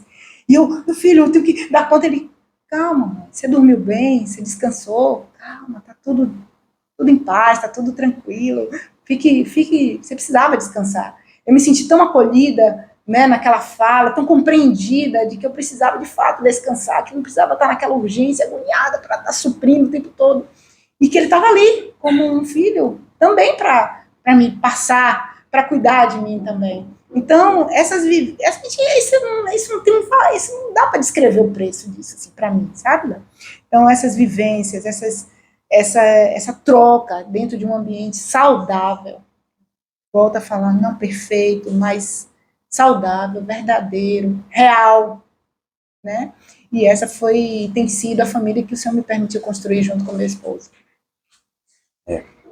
Mas, vamos lá. Se deixar, eu fico aqui só ouvindo essas histórias e eu sou fascinado por histórias. Sou fascinado porque eu aprendo muito com a experiência alheia. Muito, muito, muito. Mas, vamos lá. A abordagem? Terapia focada em esquemas. Certo. Né, agora os esquemas. Os esquemas. Bom, como todas essas abordagens que eu escolhi, sempre eu precisava vivenciá-las e ver o quanto que isso era efetivo. Eu fiz isso com a TCC e eu digo, não vai ser diferente com a terapia de esquemas. Então, eu digo, a primeira coisa que eu tenho que saber quais são os meus esquemas. Eu não tenho que saber o esquema do outro, eu tenho que saber quais são os meus, o que está doente, o que está distorcido, o que está disfuncional em mim. Então, saber logo do meu esquema de vulnerabilidade, saber logo do meu esquema de isolamento social, a criança lá do quarto, escondida, né? Não que ela não desejasse se relacionar, ela só não sabia como fazer. Sim. Ele tem um esquema de isolamento social aqui, e isso é disfuncional, isso não é saudável para a minha vida. E eu casei ainda com esse esquema ativado, forte, ainda, não tinha amigos, não me relacionava com pessoas, estava convivendo dentro da igreja, entrava e saía, bastava meu marido, meus filhos, eu achava que era suficiente. Mas, quando eu decidi enfrentar esse esquema de isolamento social, ele está lá entre o primeiro domínio, esquema de isolamento social, o que faz com que a gente se sinta diferente no meio das pessoas, e acha que não faz parte, nem pertence a nenhum grupo de pessoas, eu disse, esse esquema aqui, eu preciso resolver ele.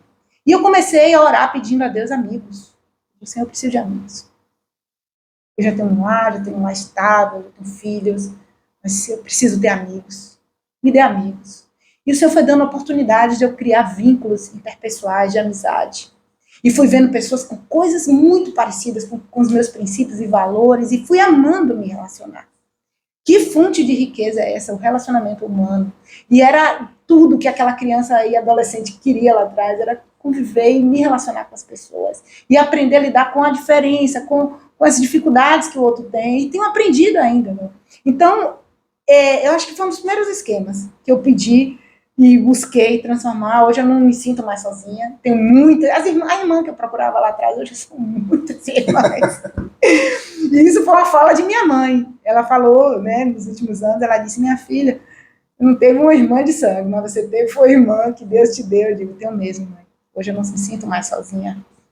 E esse foi um esquema, como um esquema de vulnerabilidade, eu me senti vulnerável, preocupada com doenças, preocupada em de que algo de ruim ia acontecer, um ataque, essas catástrofes na minha mente. Isso foi muito buscando a minha segurança, a fé, sabe, em Deus, e dizer assim, eu estou segura, eu vou enfrentar essa situação, não é porque eu estou pensando que estou doente, que eu estou doente, né? Então, o esquema de vulnerabilidade também, que é um outro esquema importante, foi algo que eu descobri, como busca por aprovação. Sim. Buscando, era um esquema que me pautava muito na minha autoestima era muito frágil, eu precisava dessa aprovação do outro para eu me sentir uma pessoa de valor, e eu vi que não precisava nada disso, eu não precisava estar vestindo roupas de marcas, ou tendo coisas de valor social para ser aceita socialmente, e eu me lembro que esse esquema, quando estava ainda muito ativado, ainda os meninos eram pequenos, eu digo, eu preciso mostrar à sociedade que meus filhos usam roupas de marca, eles não têm nenhuma roupa de marca. Isso era o meu esquema falando.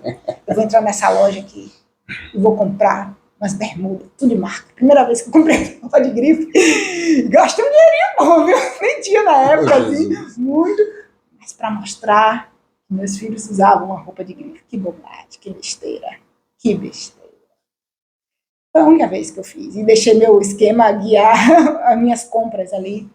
E fui confrontando esse esquema, fui vendo que o meu valor está em Deus, na identidade que eu sou em Deus, o olhar que ele tem sobre a minha vida, como ele me olha, como ele me ama, como ele me dá valor, sabe? E eu comecei a dizer, eu quero me ver como o Senhor me vê. Eu quero me ver como o Senhor me vê. E eu fui entendendo a cura, né? Fui percebendo que esses esquemas foram se enfraquecendo.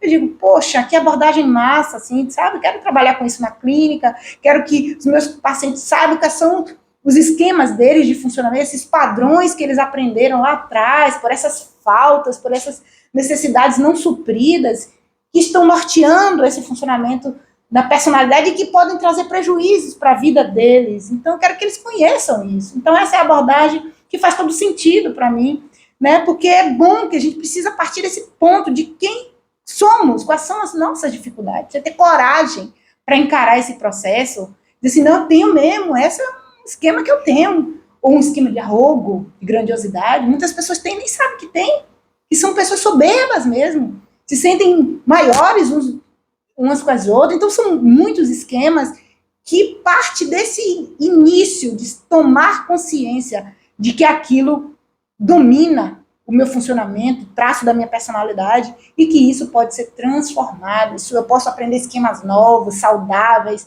numa mente saudável, sabe, com pensamentos mais equilibrados, que vão dialogar com esses esquemas, que vão conversar com esses esquemas para trazer um novo padrão, um padrão mais saudável, de equilíbrio, né? O esquema de fracasso é um esquema muito poderoso, onde você, se deixar aquilo te dominar, você vai trabalhar em prol desse esquema. Inconscientemente, você vai fazer de tudo para confirmar esse fracasso.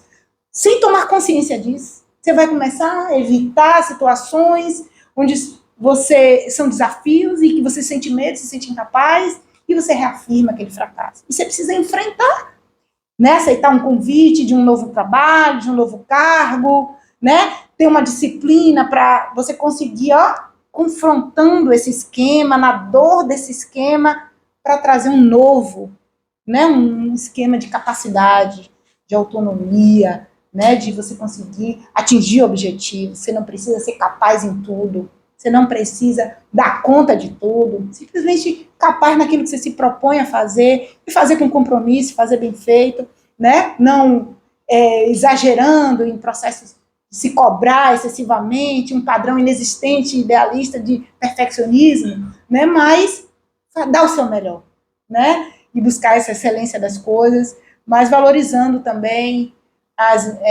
o que é mediano, aquilo que é da média.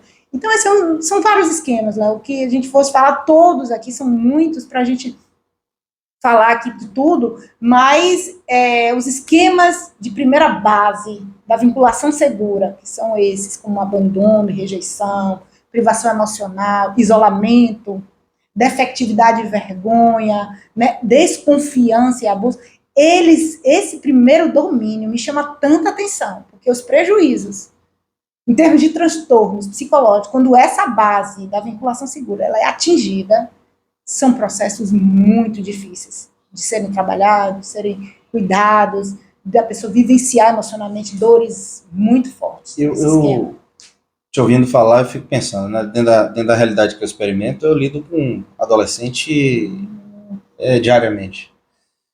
E às vezes eu dou risada, às vezes, obviamente, para não chorar, e comento com muitos deles, né, a capacidade e o valor que eles têm.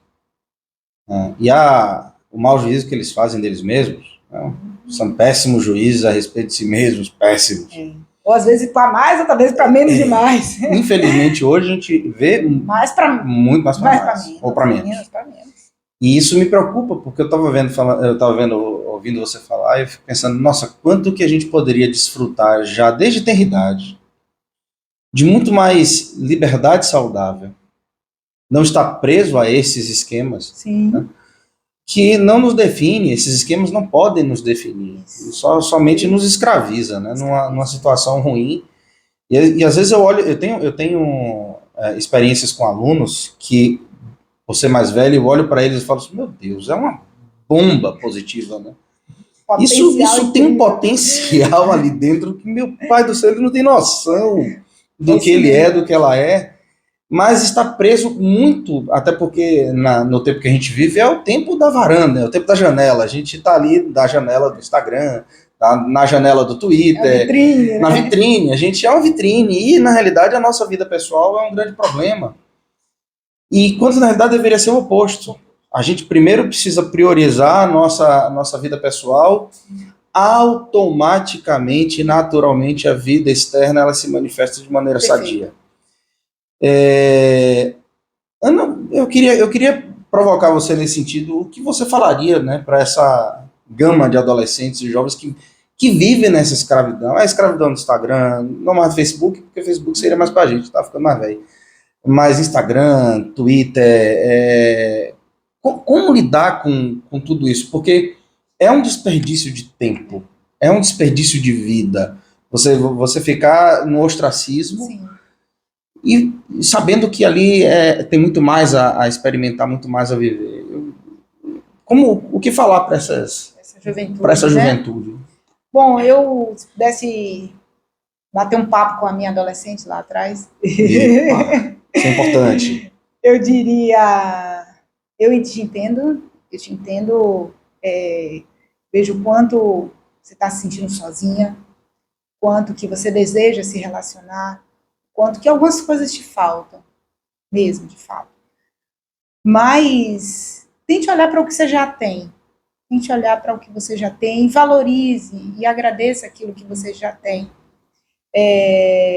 Seus pais são pessoas imperfeitas, com suas dificuldades, que estão tentando muitas vezes, da forma deles, ainda que equivocada, assim, ensinar algo. E tem esperança porque essa fase não vai definir a sua vida, assim, se você permitir, sim. Mas se você buscar que existe algo diferente, muito além dessa fase, muito além desses sentimentos, muito além do que você está vivendo hoje. E muito pelo contrário, toda essa vivência vai ser uma boa história para vocês contarem lá na frente. Vai ser algo que vai ser exatamente por essas dores que vocês vão poder ajudar muitas pessoas. Então eu quero trazer para essa juventude uma palavra de esperança, né? Não desistam, não desistam. Primeiro, assim, de você que tem a fé em Deus, ainda não teve essa oportunidade, não desista dessa esperança que é o Senhor. Além dos seus pais, vocês têm Jesus Cristo, né, que é uma figura de apego em nossas vidas. Acreditem, dediquem-se a Ele, eles vão fazer Ele vai mudar a trajetória de suas vidas. E outros adolescentes que ainda há esperança de trazer um novo caminho, uma nova realidade. Acreditem que as coisas podem melhorar. E extraiam o melhor de gratidão do que você já tem vivido hoje. Exerçam a gratidão. A gratidão nos guarda de muitas coisas também. Agradeçam seus pais, mesmo eles com dificuldades. Fale dessas dificuldades. Tentem, pelo menos, falar do que sentem para eles entenderem um pouco melhor o que passa no mundo de vocês. Não esperem logo deles uma atitude, mas fale de vocês. Eles não têm como saber, são seus pais, mas eles não têm como saber tudo. Fale do que vocês sentem, do que vocês precisam. E só falem. E ouçam.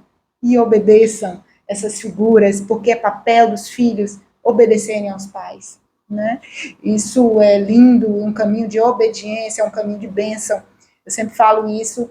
E ainda que seus pais sejam pessoas difíceis, obedeçam e orem e tenham esperança. É importante pensar que as experiências negativas que nós tivemos e que nós ainda teremos, elas servirão de consolo. E se nós confiarmos de que o Senhor está à frente, né, na direção, o Senhor nos conduzirá em cada uma dessas experiências. E uma vez o Senhor nos conduzindo, é certeza de que o êxito vai vir. Eu não preciso criar um estereótipo de êxito, porque às vezes o êxito para Deus tem um estereótipo bem diferente do que a gente imagina. O que é vitória, o que é bom, o que é bem, às vezes, do ponto de vista de Deus, é bem diferente do que a gente imagina, do que a gente pensa, né? Do que a gente, enfim, cria na nossa cabeça. Mas essa mensagem é muito importante, Ana, porque tem muita gente desistindo antes de iniciar de fato o jogo. Tem uma trend muito comum no Instagram, viralizou muito, e ela é bem pejorativa.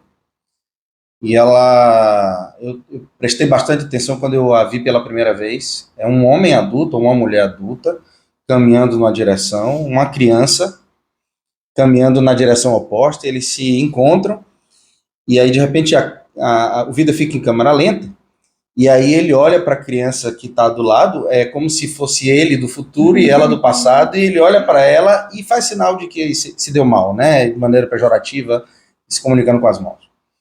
E óbvio, isso é para viralizar como humor, como piada, e brasileiro gosta disso, mas tem muitos perfis cristãos que têm usado essa mesma trend de outra maneira. E a lágrima veio nos olhos quando eu vi uma moça, uma adulta, andando, e na outra direção uma criança, e ela vira para essa adolescente e fala assim: você venceu. Deu certo. Deu certo. E ela... como tem sido comum a destruição da mente dos jovens e dos adolescentes a respeito de si mesmo e do valor humano. Deus enviou o seu filho para morrer por gente. Não foi por coisas, não foi por moda, não foi por modismos, mas Deus enviou seu filho para morrer por gente. O valor humano está implicado nesse processo.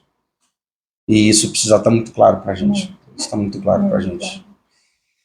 Ana, mas me fale mais. Me fale mais sobre seu trabalho, se você queria falar mais alguma coisa a respeito dos esquemas, das abordagens. Sim, quando você estava falando, me veio um insight aqui, né? E eu sempre me incomodei um comportamento da minha mãe, que eu digo, entendi agora.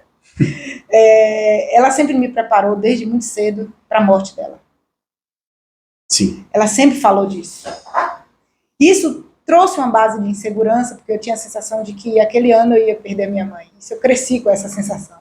Tudo bem, isso contribuiu para a formação de um esquema de vulnerabilidade, tudo bem. Mas hoje, olhando, né, agora vivenciando a realidade disso... Muito fresco, né? Meu Deus, na verdade ela me preparou desde cedo para a falta dela. E que essa mãe, e hoje a gente entende até é uma herança da terapia de esquemas, como a gente tem uma parte de um modo chamado modo pais internalizados, como a gente dialoga com eles o resto da nossa vida. Então, pai, mãe, falo para você, pai e mãe, pensem bem qual é o diálogo que vocês querem imprimir dentro de você, dos seus filhos. Esse diálogo vai nortear a vida dos seus filhos. Pai e mãe internalizados. Então, eu tenho hoje dentro de mim uma voz de uma mãe que eu internalizei muito amorosa, muito compreensiva, muito de valor, tipo, ela acreditava, por mais que ela tivesse medo de eu trabalhar fora de casa e deixar meu lar, ela sempre teve uma palavra de valorização. E ela era tão lindo isso, que dos grupos, quando eu comecei a montar os grupos, ela queria estar em todos os grupos. Aí, meu filho, esse grupo dá para eu estar? Esse grupo, eu posso participar dele? Eu quero estar aí, eu quero estar com você. E essa foi a mãe que eu internalizei e vivi. Então, pais, de muita responsabilidade, essa fala interna, porque isso é que vai fazer com que eles exerçam com eles mesmos aquilo que foi o conteúdo impregnado, impresso dentro. Então, se for uma voz de amor e de acolhimento, eles vão viver isso. Mas se for uma voz de dureza e de punição e de crítica, eles vão vivenciar isso internamente. Isso pode paralisar a vida deles. Então, é muito sério isso. Muito sério em todos os níveis, eu falo. Espiritualmente, emocionalmente. Então, reflitam sobre isso. Que voz é essa que eu quero que meus filhos internalizem para a vida deles? Poxa, Ana, e se eu já errei muito, assim, sabe? Como pai e mãe, o que eu faço agora? Já deve ter muita voz disfuncional internalizada do meu filho. Comece hoje. Comece hoje a escrever, reescreva essa história hoje com ele. Restabeleça esse vínculo, a qualidade desse vínculo, chegue perto e chegue em um lugar no coração deles. Não é nas atitudes, não é do que eles precisam fazer de perfeitos. Isso vai ser natural. Mas chegue no coração deles, assim como Jesus escolheu o nosso coração para nos conectar a ele. Né? Entregue e vasculhe e penetre no coração dos seus filhos, entendam o que é importante para eles, o que eles sentem, como eles se sentem, o que eles necessitam. Comece por esse terreno. Não é fácil, a trajetória para mim é uma das mais difíceis, desafiadoras, muito mais do que uma carreira profissional, é ser um pai e uma mãe, formar uma personalidade. Nossa. Que é um filho. Pense aí. Mas tem que começar em cima de uma realidade, de quem somos, com nossa dificuldade, mas eternos aprendizes. Sim. Estamos aprendendo todos os dias. Hoje eu já aprendi algo novo, que eu não aprendi ontem, mas aprendi hoje. Então somos eternos aprendizes. Uma pessoa idosa pode aprender? Aprende todos os dias. Aí mesmo, que vai ter, né, toda a sabedoria, toda a bagagem, aí mesmo que aprende. Aí mesmo que aprende. A gente só tem que tirar rigidez, sabe? Aquelas defesas do nosso coração, como se fôssemos alguma coisa, um velho orgulho. Esse prejudica muita coisa. É ele mesmo, aquele orgulho. A gente quer manter firme aquilo que eu sou. E a gente pensa que é alguma coisa, isso não é nada. A gente aprende todos os dias, né? Então, Léo, o que eu quero deixar de mensagem aqui é que é toda essa história, né, desses anos, 20 anos na clínica, 25 de casado, e todos esses 45 anos de vivência, eu tenho muita coisa para aprender ainda, muita coisa para viver, se o Senhor me permitir viver, né? Então, e estou aqui para ser instrumento do que Ele quiser que eu seja, né? Cada vez mais. E essa é a mensagem que eu quero deixar para você que está me ouvindo, pai, mãe, filho, avô, avó. Sejam humildes para aprender todos os dias. Bom, que bom. Eu não sei se a gente já está caminhando para o final, se você queria dizer mais alguma coisa, se é algo que você porventura quisesse reiterar ou explicar. Não, eu quero agradecer por essa vivência, por essa entrevista, por você estar aqui abrindo, estar se dedicando, veio de longe, para estar proporcionando esse momento para nós, para nossa família, e muito grata, Senhor, muito feliz por toda essa oportunidade que o Senhor tem nos dado. Quero estar perto de você, quero te valorizar, meu irmão, quero te dizer o quanto eu te admiro em todos os aspectos, o quanto sou grata a Deus por você estar sempre perto de mim. Eu me lembro, quando eu casei, você foi o irmão que esteve ali perto. Primeiro carrinho que eu ganhei, que meu esposo me deu, você estava lavando aquele carrinho junto comigo. Você estava arrumando o apartamento junto comigo. Você estava em todos os momentos e até hoje na minha vida. Eu sou muito grata ao Senhor pela sua vida, pela família que você construiu, pela minha irmã, cunhada e amiga, Manu, e meus sobrinhos maravilhosos, que eu aprendo também todos os dias, e quero estar aqui para vocês, para o que vocês precisarem, enquanto tia. E é só gratidão ao Senhor, e obrigada por toda essa dedicação na minha vida. São sempre momentos muito importantes, muito emocionantes, mexe demais com a gente, né? Porque, mais uma vez, toca na experiência de vida, naquilo que a gente vem experimentando. Tem um texto da Escritura que me chama muita atenção, e eu quero pegar o gancho de algo que a Ana falou. Salomão vai dizer muito sabiamente, inspirado pelo Espírito Santo, que aquele que ganha almas é sábio. Eu cresci ouvindo esse texto, relacionando ele a ganhar vidas para Jesus, pregação do Evangelho.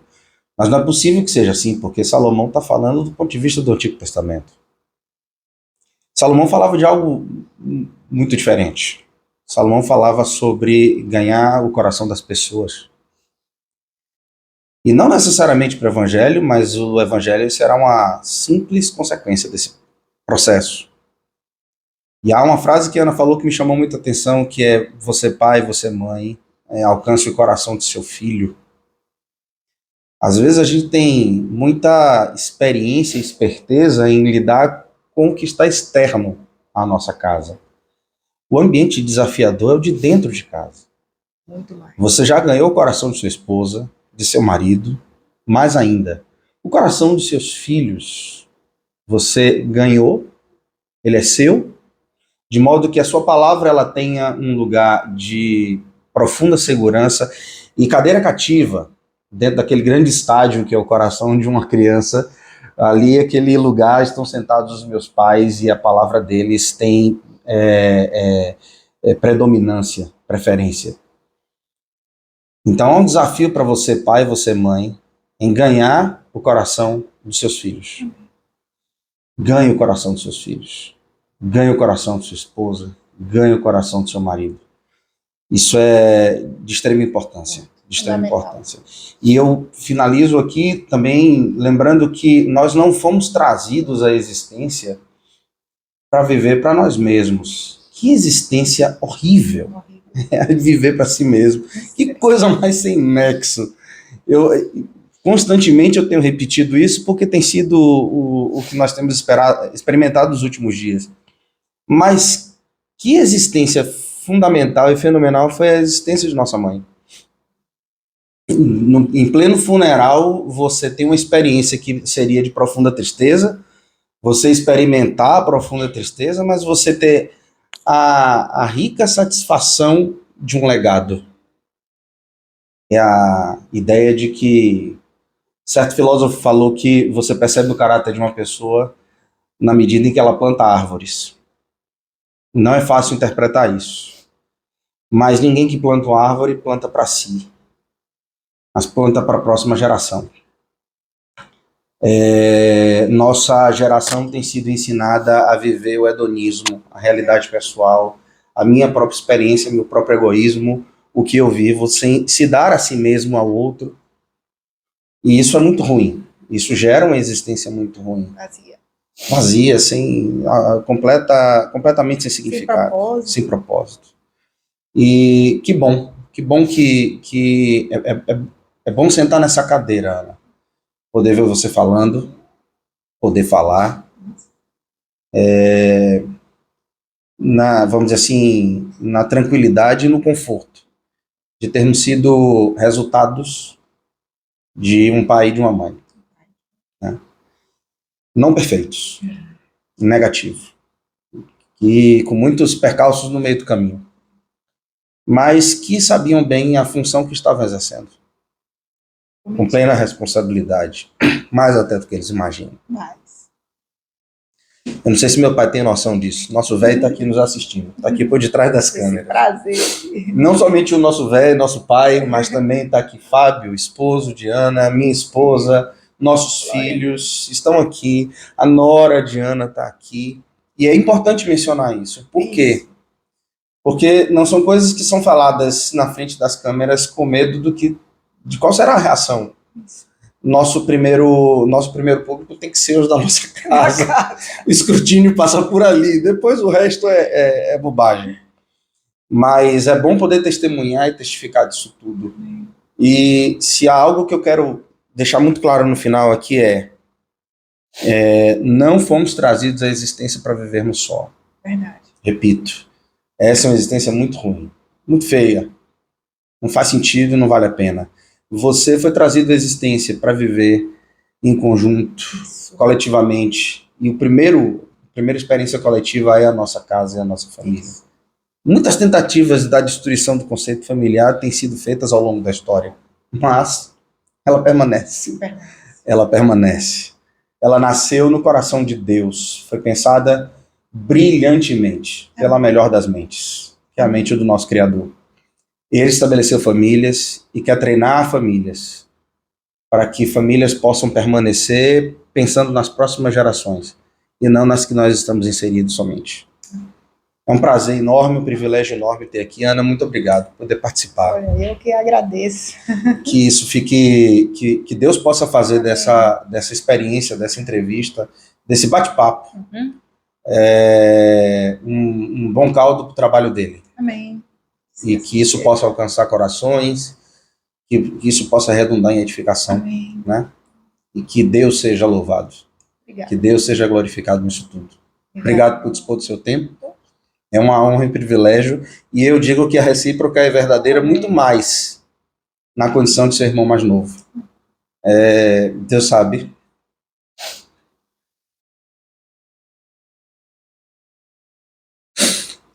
Deus sabe o que você representa. Deus sabe o que você significa, não somente você, mas Fábio, Lucas, Davi, Esther. É uma honra muito grande. É um momento muito importante para a gente. Viu? Vamos orar, finalizar esse tempo orando, agradecendo a Deus por isso aqui e esperar nossas próximas experiências. Sim, que seja a primeira de muitas, uma parceria que eu oro, né? Quero estar, sei qual a direção que o Senhor vai dar para a sua vida, em termos de localidade onde você vai morar e continuar morando, mas o Senhor sabe que quero estar junto, essa parceria, com esse mesmo objetivo, né, de sermos instrumentos de Deus para trazer essa esperança relacionada à família, temática, pais e filhos. Mostrar que é possível, vamos acreditar sim, esse é o que Deus desejou e plantou no coração, que é formar uma família, né, saudável em todos os níveis, né? Então eu quero estar junto com você, meu irmão. Mais uma vez eu agradeço nesse objetivo. Que o Senhor possa fazer a vontade dele nesse processo, cuidando de nós, cuidando do nosso coração, da nossa mente, para esse equilíbrio da nossa vida a respeito desse assunto. Obrigada mais uma vez. Vamos orar. Vamos orar. Nós queremos te agradecer, Senhor, Amém, Jesus. Obrigada. pela força, pelo vigor, pelo ânimo, Obrigada, Senhor. pela alegria que o Senhor traz aos nossos corações. Amém, Jesus. Nós queremos apresentar especialmente nesse tempo Obrigada, a todos aqueles que alcançarão Amém. Esse vídeo, Aleluia. essas experiências. Pedimos a Ti que o Senhor faça a vida emanar de palavras e experiências que tem o Senhor como autor. Amém, Jesus. Não são pensadas, não foram bem elaboradas por nós, desenhadas ou esquematizadas pelos nossos pais, Não mesmo, Jesus. nem por nós mesmos, mas por aquele que é o autor do melhor teatro. Amém. O Senhor é o nosso melhor diretor. Ai, tudo que precisamos. Muito obrigado, Senhor. Obrigada, Senhor. Como é bom poder confiar nas suas mãos. Muito bom. Muito bom. Podemos falar, como disse Moisés, que daremos nós a Ti, por todos os benefícios que o Senhor nos tem concedido. Aleluia. É gratidão que vem aos nossos corações, é alegria, é satisfação. Amém. Muito obrigado por tudo. Mas insistimos que o Senhor possa alcançar muitas vidas e falar ao coração de muita gente. Em nome de Jesus. Bendizemos a Ti, Senhor. Te agradecemos esse tempo, tributamos a Ti, dedicamos a Ti, por tudo que o Senhor nos tem feito. Amém, Jesus. Obrigada. Amém, Senhor. Obrigado por nos assistir. Obrigada a você pela paciência, né? Todo esse tempo ouvindo, né? Amém.